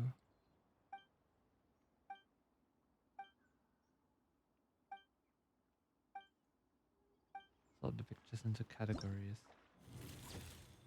Ah, okay. Mondstadt, Mondstadt, Mondstadt, Mondstadt. Mondstadt. Cider Lake, Mondstadt. So this is Dadaupa Gorge, Mondstadt, Storm Terrace Layer, and Whispering Woods. And this is probably Dragon Spine. Stone Covered Path, Dragon Spine, yep. And Rimrist Valley. Alright. The damned will sooner die. That should be everything. Oh, I know. Ballads of Breeze, all the songs. And Floral Pursuit. Nice. All of these grant a couple of good primos and even weapons as well. So let's have a look at the event shop. That's a lot. Crown of Insight as well. Nice. Alright. I think that's all. I'll play the I'll clear all of the events in their own time, of course. But I think that will be all for this stream. Thank you guys so much for coming. It has been a wonderful, wonderful time Sorry. It has been a really wonderful time going through the entirety of the Windblume storyline. Not only that, we're looking at Collei's growth as well, which I think is really amazing. And notwithstanding the fact that we get to see a lot of character growth as well. Apparently, I've read something on Twitter that now makes sense. In that Albedo from 1.2 seemed very distrusting of people and whatnot, but now he seems eager enough to make plans for him and his friends, new friends especially. Really open to making new friends and everyone. It's nice seeing Collei's growth from the manga to the Sumeru Archon quest to right now. And I think it's fun to see everyone interact with each other again. It has been an absolute blast playing this. Mondstadt also just looks really beautiful in general. And yeah, Timaeus and Inger. Come on, let's have I want to hear their conversation. Am I dreaming? Miss Ying-ar, you really came all the way to Mondstadt to see me? Why were you willing to make the trip? I still can't believe it. Why wouldn't I want to come see you, It's not like a quick trip from Liyue to Mondstadt is completely unheard of or anything. Also, isn't it time for you to drop the miss and just call me Ying-ar? Oh. Ying-ar.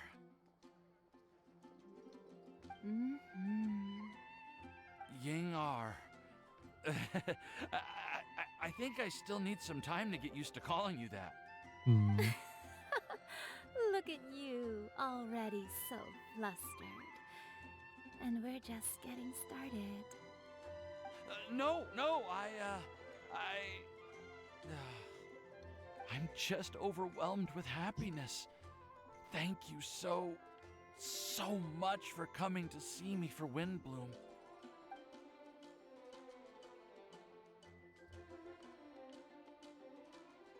I'll leave them alone. That's cute though. That's really cute. Romance.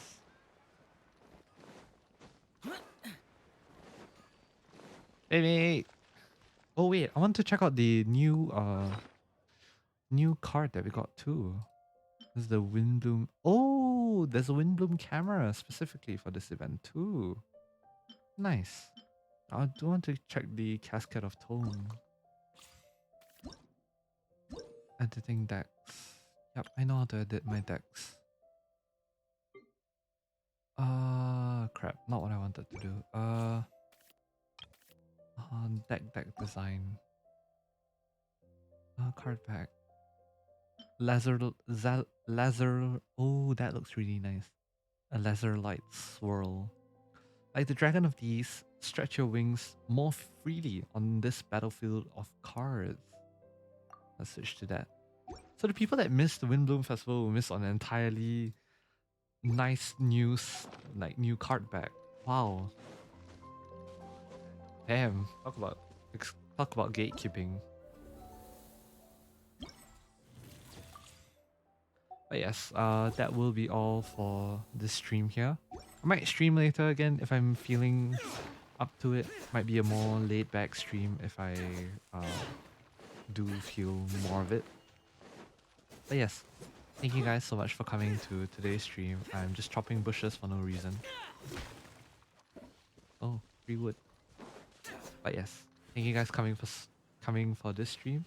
This has been a really wonderful time exploring Windblume's breath. And I do apologize if my muting game was not on point because a bit hard to predict, and also half the time my finger accidentally triggered the hotkey for it by accident, of course. I do apologize for that. But yes, thank you guys so much for coming. I'll see you guys in the next one. One last talk to Timmy. Just like Daddy. Alright. My favorite, as always. Alright, with that, I bid you guys farewell. Have a good day wherever you are. And I'll see you guys in the next one. Goodbye.